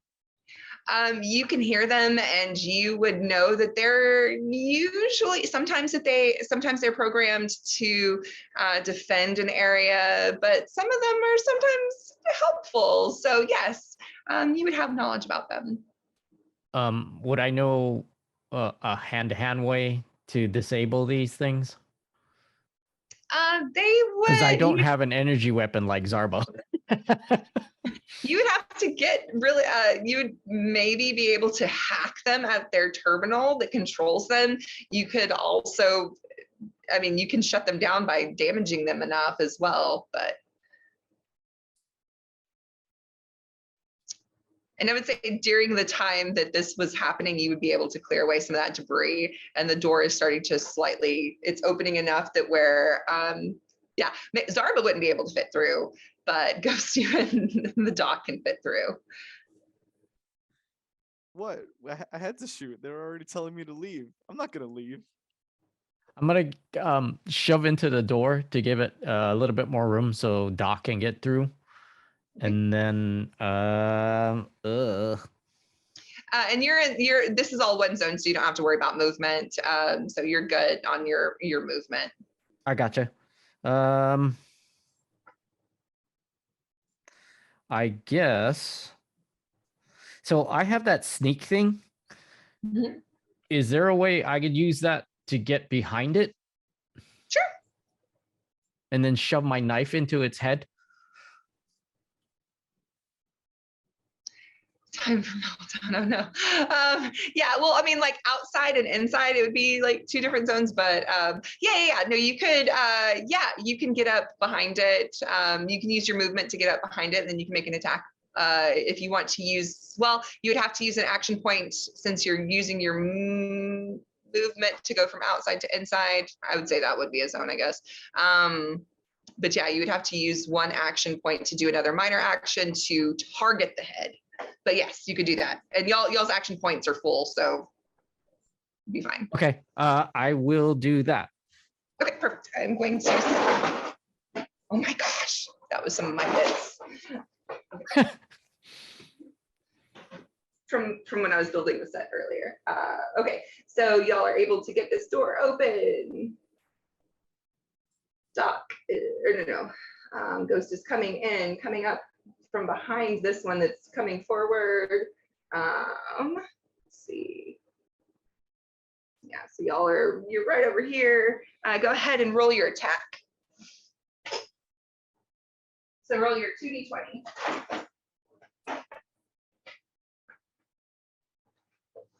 That's a bad time for a 20, but I got a 14 and a 20, and my total score is a 16. Okay, so you did get one success, but you did get one critical fail. You could use a luck point to re-roll that 20 if you want, or you can just let me have it and like make something. Hey, for the fun, I'll let you have it. Oh my gosh. Okay. Yeah. So you and you are using one action point. So one action point to use that a minor action. So you take your blade and you drive it down. The Protectron, it is a defensive one, right? I guess the Protectron. You drive it into the faceplate of this Protectron. Roll your damage on it for the combat knife. Or the machete. Okay. Whatever. It's 3d6. Okay. I'm throwing stuff all over the place. 2, 5, 6. It's how much? 2, 5, and a 6. 2 5s and a 6. Okay, cool. So that's 3 points of damage to its head. You will take 2. Are you right-handed or left-handed? Right-handed. Okay, so you will take 2 energy damage as the complication. As you drive your knife down into its faceplate, you hit some kind of wiring and it conducts through your blade up into your arm. So you're going to take two energy damage on that right arm. So what's your energy defense on your right arm? Do you have any? That would be blank. Okay, so you will take 2 HP worth of damage then, but you did deal some damage to the Protectron, so that's good. So is that going to be your turn? That would be it. Okay, so you dealt some damage to it, but you also take some shock damage. All right, so the next up on initiative, we've got Saren. Cool. From inside the car, I just take out the 44 and shoot it out of the windowless window that I already have towards the left, towards that guy. Okay, is that the ahead. one Zarba already hit? No, Zarba was hitting the one that the ghost just went up and okay, attacked. cool. Yeah. Also, Zarba reminded me I took the gunslinger perk, so I get to add an extra d6 to my thing, right? Okay, so that's 76 if I hit. Okay, and that's 11. It's a defensive one, so you only need 1 success. Oh, okay, that's a 17. Oh, that's a 3. Oh, No, it's not. I'm dumb. It's a 9. I don't know where I got the 3 from. Oh. It's a 9. What was your 11. Still under. So yeah, success. Yeah, so you do hit. Yeah, go ahead and roll your damage. Oh, and roll your damage and then roll another d20 so I know your hit location. Oh, right. That's right. 19, so the right leg. Okay, right leg. Oh, poor thing. Oh no. Okay, I have a 6. I have a 2. I have a 2. I have a 5. And then a 3, a 3. I need another 6. Oh, a 5. Okay, so that's 7 points of physical damage. Did it have weapon properties? Yes, it's vicious, right? That's the effect. Yep. And how many 5s and 6s did you have? I lost. 1, 2, 3. Okay, cool. All right, so you are going to damage. Okay, yeah. That will inflict a critical. So you are going to, so you shoot at its right leg, right? It's right Yes. leg. The bullet goes right through, and you can see sparks start to fly, and it starts to teeter a little bit, and it now is like walking. It almost falls over, and it's just barely. It's walking with a limp, so it's not able to move as fast as it was. You basically broke its leg, but it's still standing on it just because it's mechanical. Yeah, so nice. Did you want to do anything else? Yeah, so I have a trait called fast shot. Can I use one action point to do sorry, I put it up on my wall so I could remember. Take another major action, right? So I can shoot again? Yes. Okay, I'm gonna shoot again. Oh, I love it. You do have to spend another piece of ammo, but I'm sure you've got plenty of ammo. Y'all are gonna be fine. For one shot, y'all will have enough ammo. Okay. And this is why I reload her gun. Ooh, okay. Can I spend a luck point to re-roll my 19? Yep. Okay. Ooh, that's bad. The difficulty of 2 now, so. Okay, got it. Okay, so I got an 8. Oh, I didn't make it. And a 16. An 8 and a 16. Okay, yeah. So you shoot another shot off, and the bullet goes into the desk right behind you, or right behind the Protectron, and you can see and wood shards and chippings go everywhere as the bullet digs deep into that desk. Whoops. I stay in the car. You stay in the car? I lock the door. Okay. All right. The Protectrons are about to go. Okay, they're going. I was waiting to see if anybody wanted to use a luck point, but you're good. This one is going to turn around very angrily. Oh, you're not laying down. You're right here. You're fine. And this one's going to kind of like, that one's not going to go anywhere. We're going to do something different with that one. All right, so the Protectron is going to turn around after being hurt by Ghost, and will attack you. Let's see what they're going to do. Oh, that's that one. Okay. Oh, your defense is a 2. That's good. Question mark. Your defense is a 2, isn't it? Dang it, I got 1, and I didn't say that I was going to use an action point, so I'm just going to leave it there. So it's going to try to whir around. It's going to try to hurt you, but it can't. It starts to bash on you, and it can't get you. The other one, however, that's good. Okay, so what's your defense, Zarba? Ooh, for me, it is going to be a 1. That's going to hit then. It's going to hit you in the torso. Mm-hmm. Or all right, let's see what happens. That's going to be 2, 3, 4 points. 4 points of energy damage. 4 points of energy damage, and it does have piercing 1. Okay. And there was one effect. There's one effect. Okay. Yeah. Well, then I take all 4. But I'm still good, sitting at a pretty 10. 10 HP. Yes. And the iBot sees that its friends are being hurt, so the iBot is going to come around, and it is going to emit a laser at, I guess, at Ghost.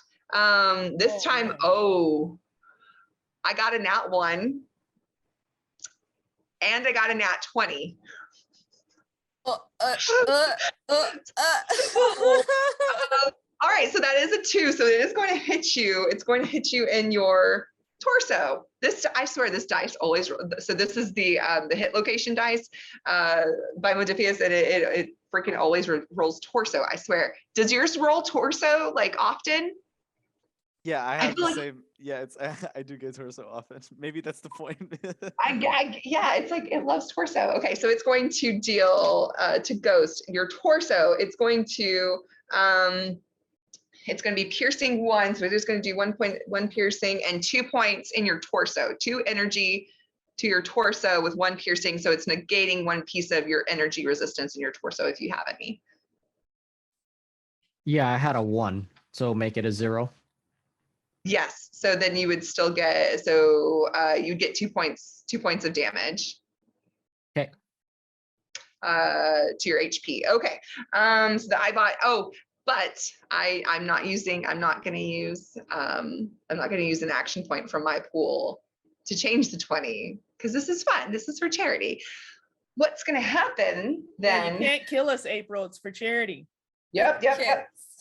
The iBot is going to shoot the laser, and it's going to the force from the laser on it is going to propel its body back, and it's going to fall into some of the glass in the refrigerated cases behind it, and it's going to be kind of like stuck there, hovering and trying to get out. Yeah. All right, Skippa, what would you like to do? Am I able to leave this vehicle? Yes, you would be able to use your arms to kind of like crawl out to where you can put your thruster out. Because I think Saren just locked her door, right? Yeah. Saren, you locked me in. How am I supposed to kill these robots? No, it was just mine. Oh, okay. I'll just pinch her and buzzsaw like through the window, like stick my butt out and get my thrusters going. I'm gonna go over to the you said is iBot. Yeah, it's like stuck in one of these refrigerated. Yeah. So I'm gonna bob over there and break out the buzzsaw and just go for it. And I think I can call a shot location.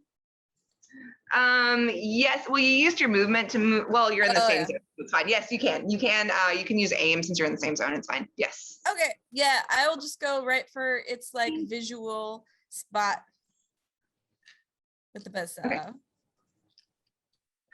So blurry. Oh. And just to clarify, since I haven't done this before, it's my flamer is. I just had it up. Oh boy, I lost it already. Oh. I'm rolling my strength and my melee weapons. Is that correct? For the buzzsaw, yes. Yeah, okay. Yeah. And the goal is 2d20s and I need to get below that number? At or below the number of those two, yeah, combined. Mm-hmm. Great, perfect. I understand things. Yay. So the system's super easy. Making the character sheet, that's the hard part. The playing part, super easy. Awesome. So that is going to be 9, 10, 11. So I rolled an 8 and a 12, and my target was 11. The iBot has a defense of 2. Yeah. Pincher. I mean, you could use a luck point to re-roll the one that didn't succeed. That's up to you, though. Yeah, why not? Let's do it. Okay. Yeah. That's a 2. Oh, okay. Then yeah, no, so yeah, roll your damage then. Nice. Perfect. Yeah. We actually get 1 AP back for that because I'm pretty sure that's Yeah, yep. Yep. And then it's just three dice, right? 3d6. Mm-hmm. Got it. Cool. 5 out of 6 AP. So if anybody wants to do an extra attack or take an extra aim, we have a bunch of AP to spare. Yeah. Awesome. So that's 13. 13. No. What's the numbers individually? Oh, sorry. 2, 5, and 6. 2, 5, and 6. Okay, so that's 4 points. Oh gosh. Yeah, and it does not have like much. So 4 points. Does the buzzsaw have weapon properties? I can't remember. Buzzsaw. Like, does it have like piercing, purchase, or? Oh yes. 3 piercing, 3 die piercing, and 1 physical damage. Okay. So The piercing. Okay, cool. That's the piercing. Yeah, so the iBot, its HP is so low, and it just crashed into that. So yeah, you take your buzzsaw and and you cut right down the center of the iBot, and it kind of splits it open, and it smokes and sparks, and the iBot is down. I know where it hurts. Machine on machine violence. Yep. Yep. All right, is that your turn then? Yes, sorry. I zoned out for just a second. I was all so right. excited. I was just gleeful in the machine violence. Doc, you've seen Ghost run in. You can hear shots being fired. You can hear metal going on and all of these things. What would you like to do? Okay. So first question is the range on the 44. If I got to the back of the Protectron that Ghost is at, could I hit the other one? What's the range? It just says close quarters. Oh, yeah. Yeah. Well, yeah, because you're in the same zone. So yeah. Okay. So I'm going to move up to the one that Ghost is at currently. Okay. And with my synth reinforced hands, I'm going to punch into that one. Okay. To try and move it or keep it from hurting Ghost anymore. Are you punching at a specific location, or are you? This is just more about moving it than it is doing any real damage to it, kind of. That is a 10 and an 8. My target number is an 11. Okay, then two. Then yeah, you get an action point. So yes. Alrighty. Then let me roll the damage dice for this first. That is a 6, a 6, a 5, and a 3. 6, 6, 5, blank. Okay. All right. So 3 points. 3 points of physical damage. And you just said to the torso or head or. Yeah, torso, whichever is going to get it to like move, kind of thing. Okay. So you punch at it, and it doesn't do any damage to it, but it does kind of like move it just a little bit. I'll say it moves it back a little bit, but it doesn't. It's not enough to deal any damage to it because of its damage rating. Okay. Then I'm gonna spend 2 action points, and I'm gonna take a shot at the other one across the room. Okay. That's moving in on Saren. Okay, it will up the difficulty for a second attack to 2, so you just gotta get 2 successes to hit it. Yep. We were at max. Yeah, so you went back up to max before you used it, so that was great. And then now we're back at 4, so that's okay. Basically no change. Yes. So you punch this one back a little bit, bumps into the shelves where Skippa has just taken out the iBot, who is. I'm just gonna take him off the stand. Oh no, he's dead. Okay. So I would need to roll. So my target number is an 8. I rolled a natural 1 on one of them. Okay. And I rolled a 7 on the other. Does the +1 make it like I have to roll a 7 or better, or? Well, the nat 1 got you 2 successes, and that's all you needed. Oh, okay. A 1 and a 7. Okay. Yeah. So you're you're good. Roll your damage. 6d6, and it is vicious. Okay. Ooh. Like up to 5. Nice. 6, 6, 5, All vicious. 4, 2, 1. Wow, that was good damage roll. 6 with 3 of that being vicious. Can you roll a d20 for the hit location? Absolutely. An 11, which puts it in the left arm.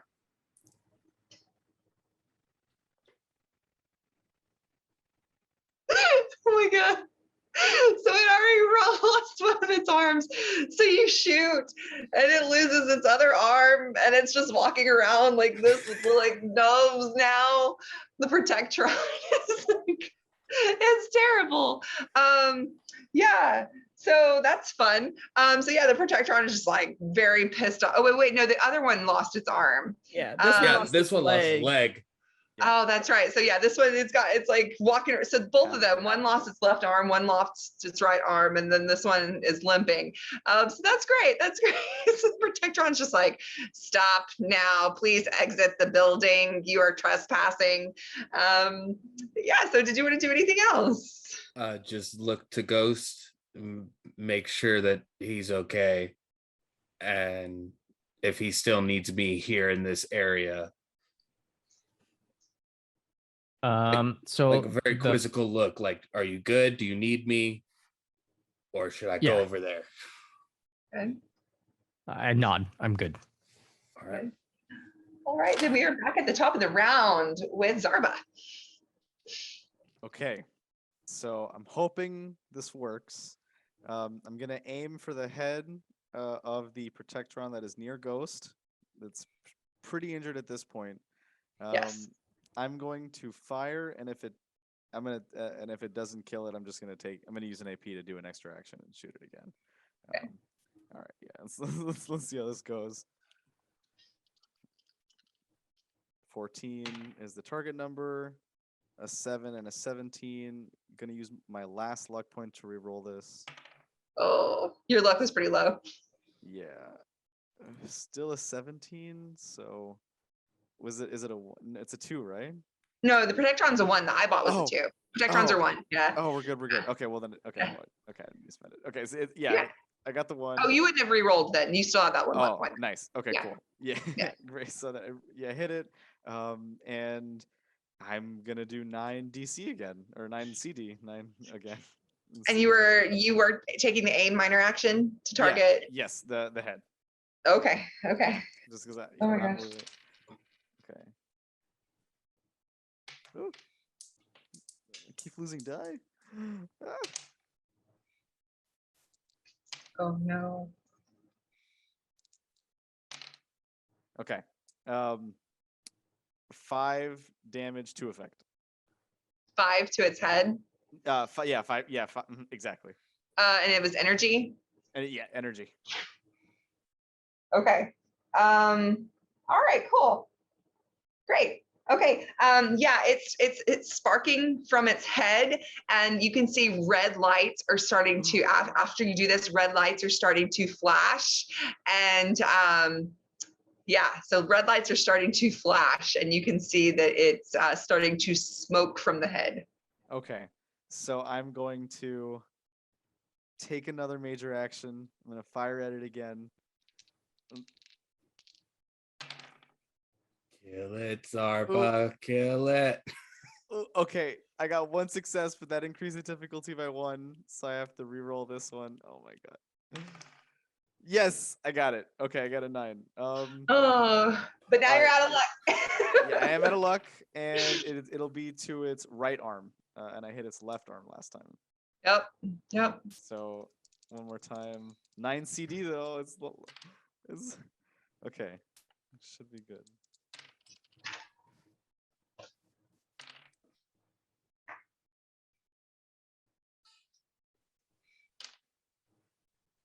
We might have parts to upgrade your thrusters after this, Skippa. 6. 6 Oh, to its right good. arm. Okay. And that's energy. So that's okay. Yeah, you blast. Yeah, you blast it. You blast the right arm. It is the red lights start to flash very quickly, and as you take this thing out, it does stop and it crumples to the ground, and the lights are blinking. Yes. And it is down. It's down. Okay. But the lights are blinking. Oh no. No. So close. Okay. But the lights are blinking. Did you want to do anything else? Did you want to say or do anything? Don't worry about this one. This one can't do anything. Worry about the other one, everybody. Okay. Cool. All right, Ghost, what would you like to do? How far is the other one? Can I? It's in the same zone. You can move over to it if you'd like to. Okay. I'll just slide over to the closest point where I pull out my sidearm and aim at it. He's like gonna keep smoking on the ground, and you're kind of like moving over here. Yeah. Okay. The gunslinger thing is only if I hit. Yeah. I would have to look at it. I can't remember. Hang on. Let me see here. I think I have it. It says when you make an attack with a one-handed ranged weapon with a fire rate of 2 or lower, you increase the weapon's damage by 1 combat die per rank. May re-roll the hit die location. Yeah. Okay. Yeah, so I'm gonna take a shot at it with me a auto pistol. Sweet. So that would be small guns plus my agility. Yes. Okay. So my target is 15. 7-11. Oh, nice. And what was it was 15, so you got 2 successes. Yep. So you gain an action point. Go ahead and roll your damage, and roll another d20 for your location, unless you're aiming. I am not aiming. So location is a 11. All right. Left arm. And I add a dice, right? For the damage for gunslinger. Sweet. So 46 becomes 5d6. I got 3, 4, 5, 5, 6. 3, 4, 5, 5, 6. And what was the arm again? Left arm. Oh, the left arm. Okay. All right. Okay, yeah, you shoot a shot off into it. It's physical damage, so it pings off of it with that damage. Oh, but what was your weapon's properties? Did it have? It is close and reliable. Okay, but it didn't have like vicious or piercing or that. No. Okay. All right, yeah. So it you see it ricochets off and it does a dent into the armor of the arm of this protectron. Okay. Anything else? I peek over and look in the car to check on Dobby, and that would be my turn. Okay. Saren. Hey, I will shoot again from inside the car. Oh, just before though, I say, I know a thing or two because I've shot a thing or two.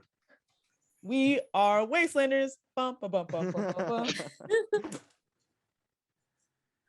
Okay, so I have a 7 and a 19. It's just 1 success, right, to hit him? Yes. Okay, good. Oh my god. Okay. And the difficulty is 1, so you're good. Okay.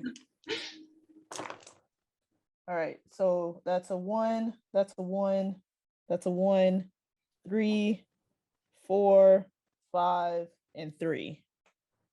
Okay, so 4 points of physical damage. What was the location? Unless you were aiming. Oh, right. I don't get to aim because I'm a fast shot. So 3 is torso. Okay.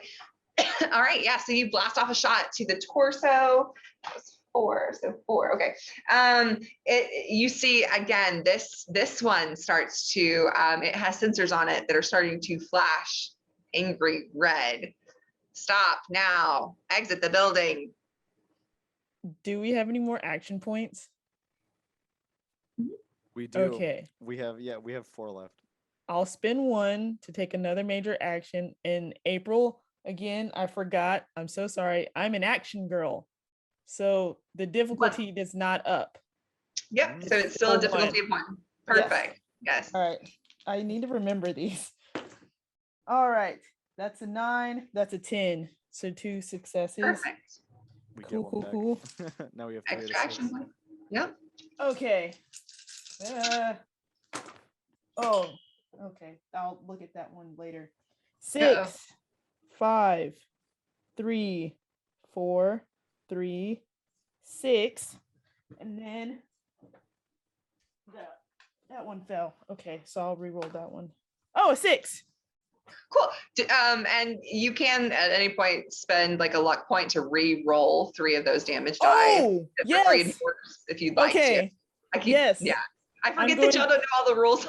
I'm so used to playing with Vaughn. I'm like, you know these rules. So yeah. Okay. I'm going to. So 1 luck for 1 combat dice, right? 3. 1 luck for 3 combat dice. 1 luck for a d20. But yeah, 3 combat dice. You can roll. Okay. So I'm going to move my 6 and 5 over there, and then I got exactly 3. Okay. I got it. Perfect. Okay. A 5, 1, and a 5. The hype. Okay, yeah. So you shoot it. You know what? We'll say I'll go ahead and give you this. Go ahead and waste it, Saren. Oh, yes. So from inside the car, I lock the door and I get very, very low. I take 1 more shot and I say, "Fuck yeah, Merry Christmas!" Boosh. So you fire off this shot, and it's funny because it's actually their turn next, and the lights are flashing, and both protectrons blow up at the same time. Dealing. Oh no. This is gonna be fun. April, my car was locked. The cover. So, The cover. the car was locked, April. So, both protectrons blow up at the same time. 1, 2, 3, 4, 5. Okay, cool. Let's see. That's gonna be. Oh my gosh! Come on. There we go. That's gonna be. Yeah. Cool. So that's going to be 8 points of physical damage for everybody that's not inside the shelter of the car. So everyone else is going to take, we will say that whatever your highest, we will say whatever your highest defense rating piece of armor that you have, you can subtract off of that. So if it's your torso, if you have, so 8 physical damage, but take off the any resistance that you have. So still at 3 health. 3 HP as both protectrons blow So up. at this point, I'm now gonna look over and search for Doc. And yes, everybody that's outside of the vehicle will have been blown back, basically on your ass, and then there's just smoke coming up from both protections. Sarah's just like, what's the thing? But yes, you see the smoke and the fire, and you hear Sarah, "Merry Christmas!" And you are technically out of combat, but everybody is a little bit like vision blurry and I'm a little bit more than that. Doc just like removes himself from the wall that he got thrown into. Just looks around. Who appears to be the most injured? probably the super mutant, probably Zarba, if I had to guess. Skippa picks some debris I got off of her. 1 hit point. With oh no. Oh, you have 1 Ghost has 1 hit point? Yeah. So Ghost and Zarba are very hurt. I moved to Ghost because he's the closest one to me currently. And more hurt. I'm gonna make a medicine check to try and heal him. Do you have any stim packs on you? I have 1. Yeah, me too. Oh, okay. Well, yeah, you could administer the stim pack for 4 HP. You can use the first aid action and the stim pack to deal some more HP or treat injuries, whatever. I don't think Ghost took technically any injuries. It was just hit points. So I think I'm gonna do both because. What's your medicine rank? My medicine is rank 3 and my intelligence is 9. So Okay, cool. So that would be 4, 5, 6, 7. Well, we'll say that we're just going to go ahead and say that Okay. you are able to patch up. We won't do the rolls and stuff, but will say that you are able to patch Ghost up for 7 points of healing. So you go over and you're going to administer some aid for 7 points. Immediately clean out the wound areas, inject the stim packs, kind of make sure everything's okay. I fix Ghost's mask from the explosion, just try to make it sit correctly, and just tell The him whole to time I'm just stay there. Fuck, those things never blew up before. Just stay right here, and then I'm gonna climb up onto the car and check Zarba and make sure he's okay. Zarba is fine. Zarba's stimming themselves to get a flat 4 back, so that I'm at a stable 7. Saren, the car doors or the windows all were blown out as well. So there were glass, and you do have a couple of scrapes and whatnot on your skin from the glass windows being blown out. I'm holding the dog saying, "We're okay. Skippa. We're okay." Oh, I'm good. She, you see a pile of debris, kind of just like she uses her pincher to just move debris, as is her pastime. A bit dented. Is everyone alive? Yeah, everyone's good. I shoot my gun again. Woo! Overseer, my physical damage resistance on my torso was a 4. Is that now completely gone? No, it didn't. No, it didn't damage any of your. Okay. But you did take 4 points of 4 HP damage. So okay, I just wanted to make sure, because if it was gone, then everyone sees the inner mechanizations of Doc if it was gone. But nope, it's still there. No, it didn't have the breaking property. So yeah, it didn't do anything to your stuff. And it wasn't a nat crit. So and looking around as you see, and you everyone's looking okay, as Wally World and several other commercial chains do. The bombs fell in October, late October. Well, all these commercial brands, they already had their Christmas stuff out on display and for sale, because they do.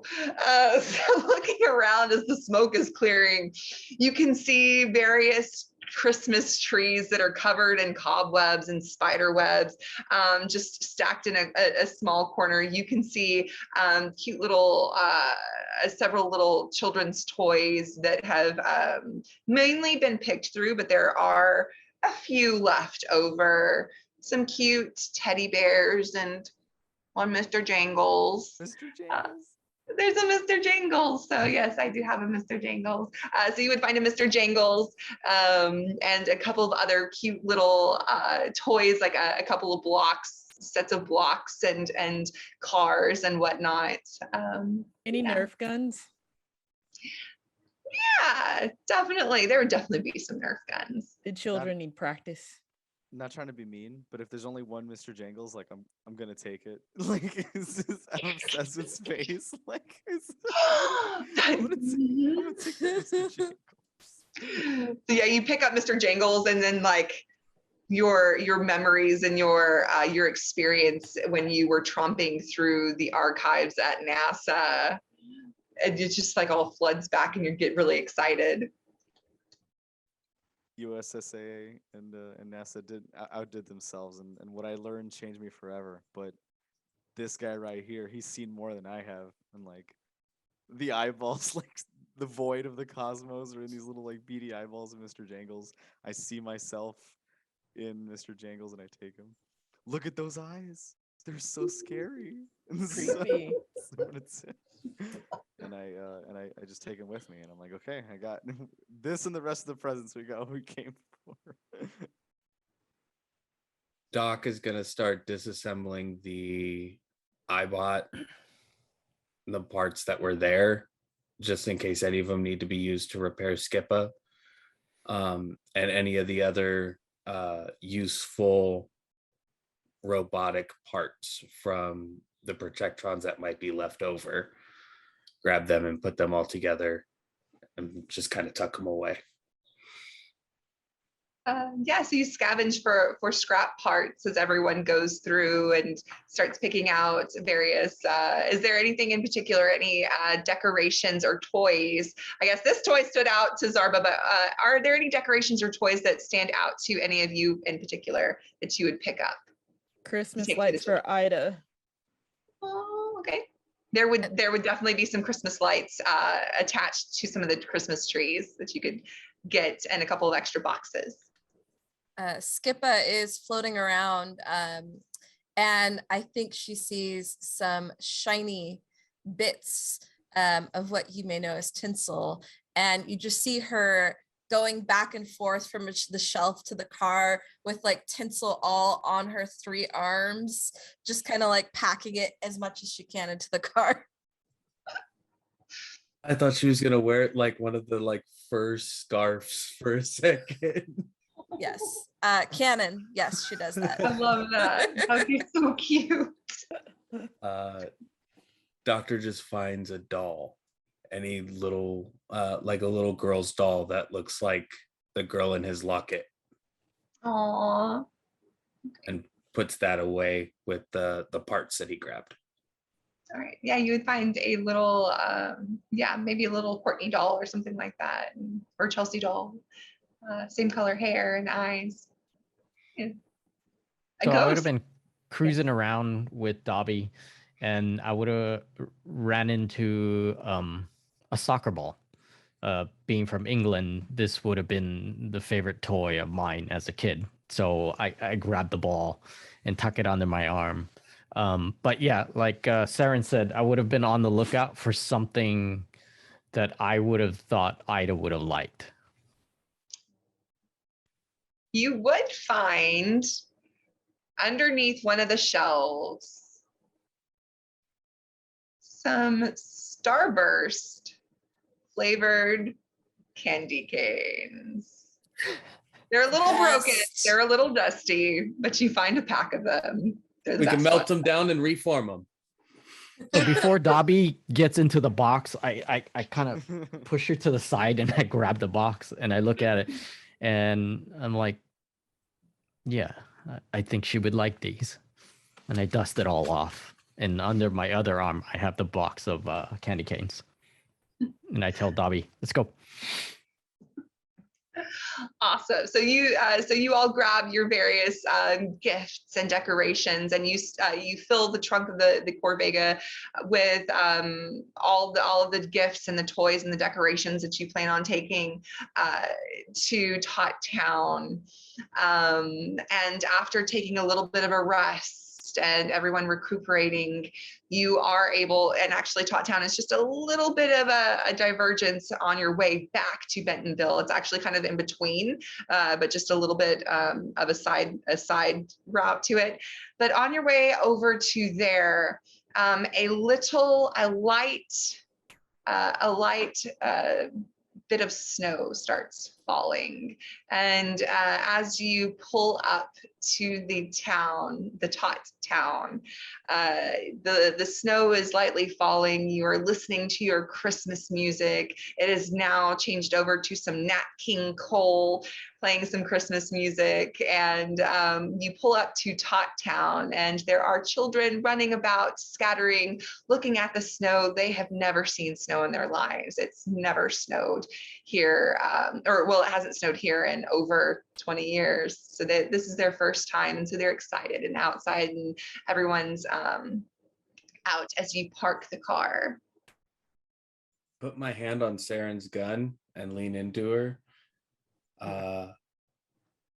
I'm almost certain that the snow is radiated.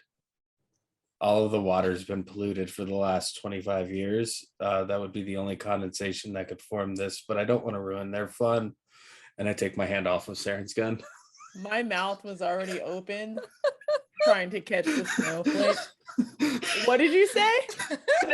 I have the Geiger counter. It's just barely ticking. It's barely ticking. It's not too harmful. Happy Snowflakes. Nuclear winter. Nuclear Happy winter. nuclear winter, everybody. This is what they meant when they wish for one.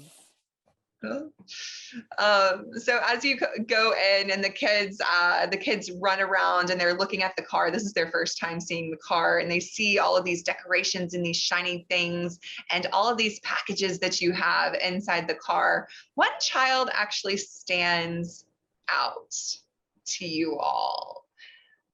This child, a few of you have seen this child before. I would say Saren, Saren, you've been to the settlement before and actually interacted with some of the kids. So you've been here, Zarba, probably you too. The rest of you, you've been here, but not for long. But you all recognize this child as being the child that kind of runs things around here. And they are known for being the leader, and they've been the leader since the very beginning, since the bombs fell. And the reason why they're the leader here is because they don't age. They're a child forever. It's Peter Pan, guys. Because actually his name, it's her name. It's not a boy, it's a girl. Her name, yeah, you know what? Her name is now Wendy. I'm changing it to Wendy. Her name is Wendy. Love it. I put my hand on Saren's gun. How do you my know God. who Peter Pan is? Ida told me. Fair enough. We bring a sleigh for you, Wendy. We have like a literal like present sleigh. Oh, thank you. I appreciate you doing this. It has been a long time. I haven't seen a Christmas in so very long. Thank you for doing this for our people here. And she children, gather around. They have brought us gifts, toys. They're things that we can play with instead of work. What color are her eyes? They have a glowing blue about them. And as you step up and you step away from the car, you look at Wendy, and she looks very familiar to you. But she's the same age. She hasn't aged. She would, if this is who I believe it is, would they remember their uncle?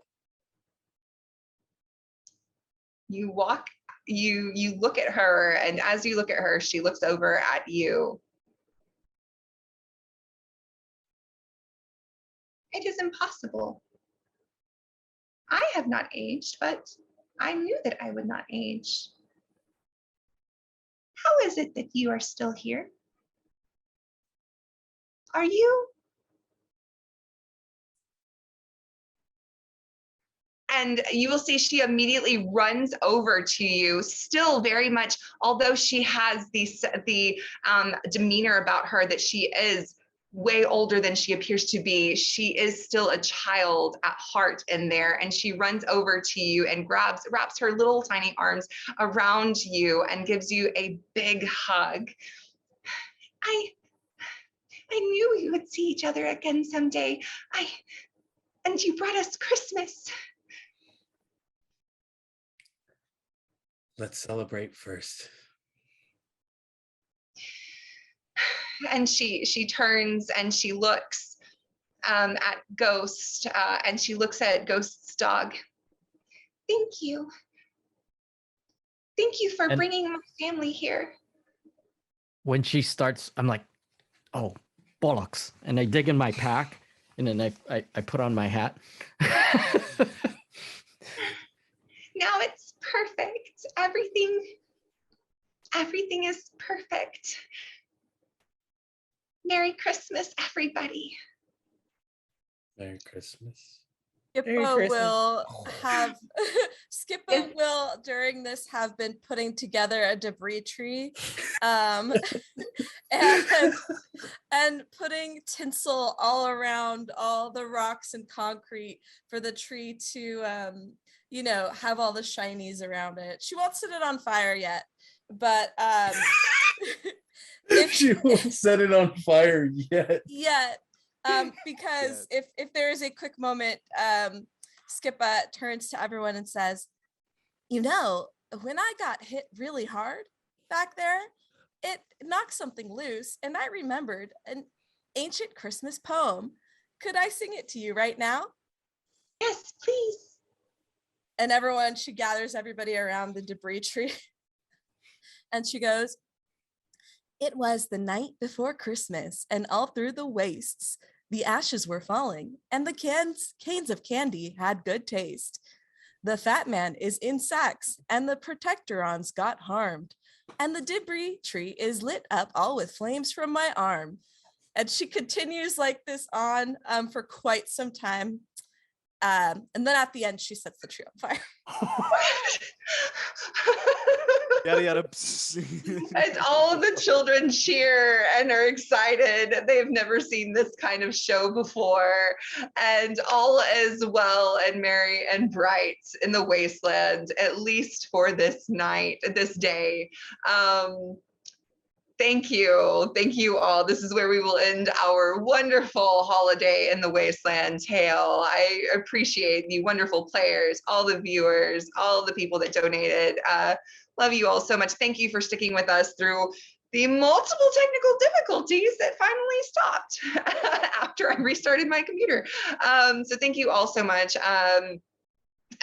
Again, my name is April Hill. You can find me at stiletto_assassin on Instagram, stiletto DM on Twitter, and here usually every Monday night at 6:30 p.m. where I am the overseer for Vault, a Fallout RPG set in the Texas Commonwealth in 2177.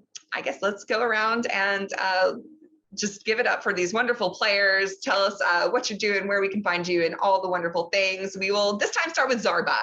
How about that? Yeah. Hey everybody, I was happy to play Zarba. My name's Anthony. I usually stream on Weave the Tale, and actually you can find me there for 2 shows next season here, upcoming in the spring.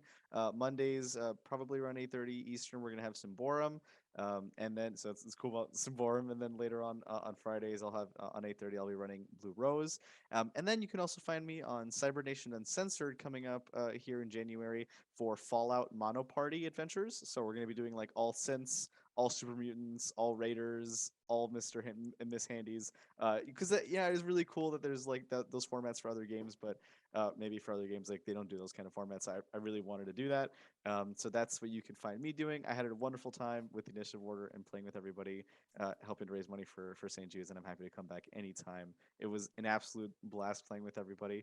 You can find me on Twitter at Praying the Plague, and that's what I got going on. Thank you again so much. Thank you. And we got the Dr. Victor Lumas. First, I want to say I still can't believe I got to play with Kevin Bacon tonight. It was amazing and wonderful. Every moment of it has been taken off. But I am Will. I am the lore keeper over at Arclight Court. You can find me at Arclight Court on Instagram as well as here on Twitch. I am currently working on some projects that we will be doing with the Initiative Order here in the future. So you guys will catch me here as well. Big shout out to the entire team here, April, for everything that she had to go through tonight and still pushing through. You guys are wonderful, amazing. I can't wait to play with you all again, and I'm glad that we got to play raising money for St. Jude's. Yes. Thank you for joining us. And we've got Saren. Hey guys, thank you for watching.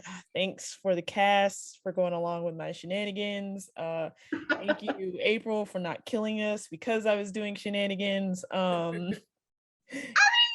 Just a little bit. It's fine. Just a little bit of blowing up. Yeah, had so much fun. Thanks, you guys. Appreciate it. Also, please catch us at Whiskey Reacts. We're going to be doing a holiday episode as well. So please check that out. The more the merrier. Also, please just spam my partner, Haley Schumacher, with so much Christmas because she absolutely loves it. When I say that, I'm being really sarcastic. So thank you so much. Catch me at Witch Warlock on all social medias. Also the winner of Miss Camille. Yes. Oh my God. How could I Both of forget us, that? both of Yes, us we're went both to the champions. We're both champions. I did champion. so much going on that I forgot that I am a winner at heart. So, yeah. Yes. Q, we are the champions. All right, and Ghost. Everybody, first of all, thank you, April, for leading us through this really fun and noble event. My cast, it was great to meet you folks and getting to play with you folks. Hopefully, I'm lucky enough to play with you folks again. Everybody who showed up in the chat, much appreciated for your support. If you're able, drop a donation. We got games tomorrow and Sunday also, so stop on in. You can find me again at IG. I'm not Kevin Bacon. Twitter, all that D&D, and here Aloy 808, and catch us on TIO Symbarum show every other Sunday. Thank you. All right. Yes. And Skippa. Hello, I'm Sam Sterling, and you can find me on the internet at Hey Sam Sterling. Check out Twitter. I post about whatever I'm doing there. Right now, I'm doing every Wednesday Pathfinder 2E on Nat 20 Productions Official. I play a Luchadora Barbarian Dwarf. She's great. Yeah, so come check us out. Thank you so much for having me on. This was so much fun. Each and every one of you had such great characters. And April, your set and everything, just beautiful. I'm sorry, the technical difficulties. No, ruined. listen, we got to do tarot cards while we were on break. we're- None of you saw it, but we did. It was special. It was awesome. It was fun, and they were like wasteland themes too. So like it was perfect. So as Keith was saying, we have Symbarum tomorrow at 3 p.m. Pacific. We also have Basin. I always say it wrong, Basin, tomorrow at 6 p.m. Pacific, led by, so the Symbarum of course is led by Nathan, and then our Basin is led by Bree, and then we have the Morkborg on Sunday at 6 p.m. With Ray. She's going to be leading us through that, so you'll want to with a brick, yeah. So you'll want to check all of those out. We really appreciate all the donations and all the love and sticking with us through the technical difficulties. And I really appreciate all these wonderful people that played and stuck with me through those difficulties and brought such fun, unique characters to the game, to the table. So we will see you all tomorrow for some more fun streams, and join the Discord so we can hang out and chat and all that stuff, and have a wonderful holiday season, everyone. Bye.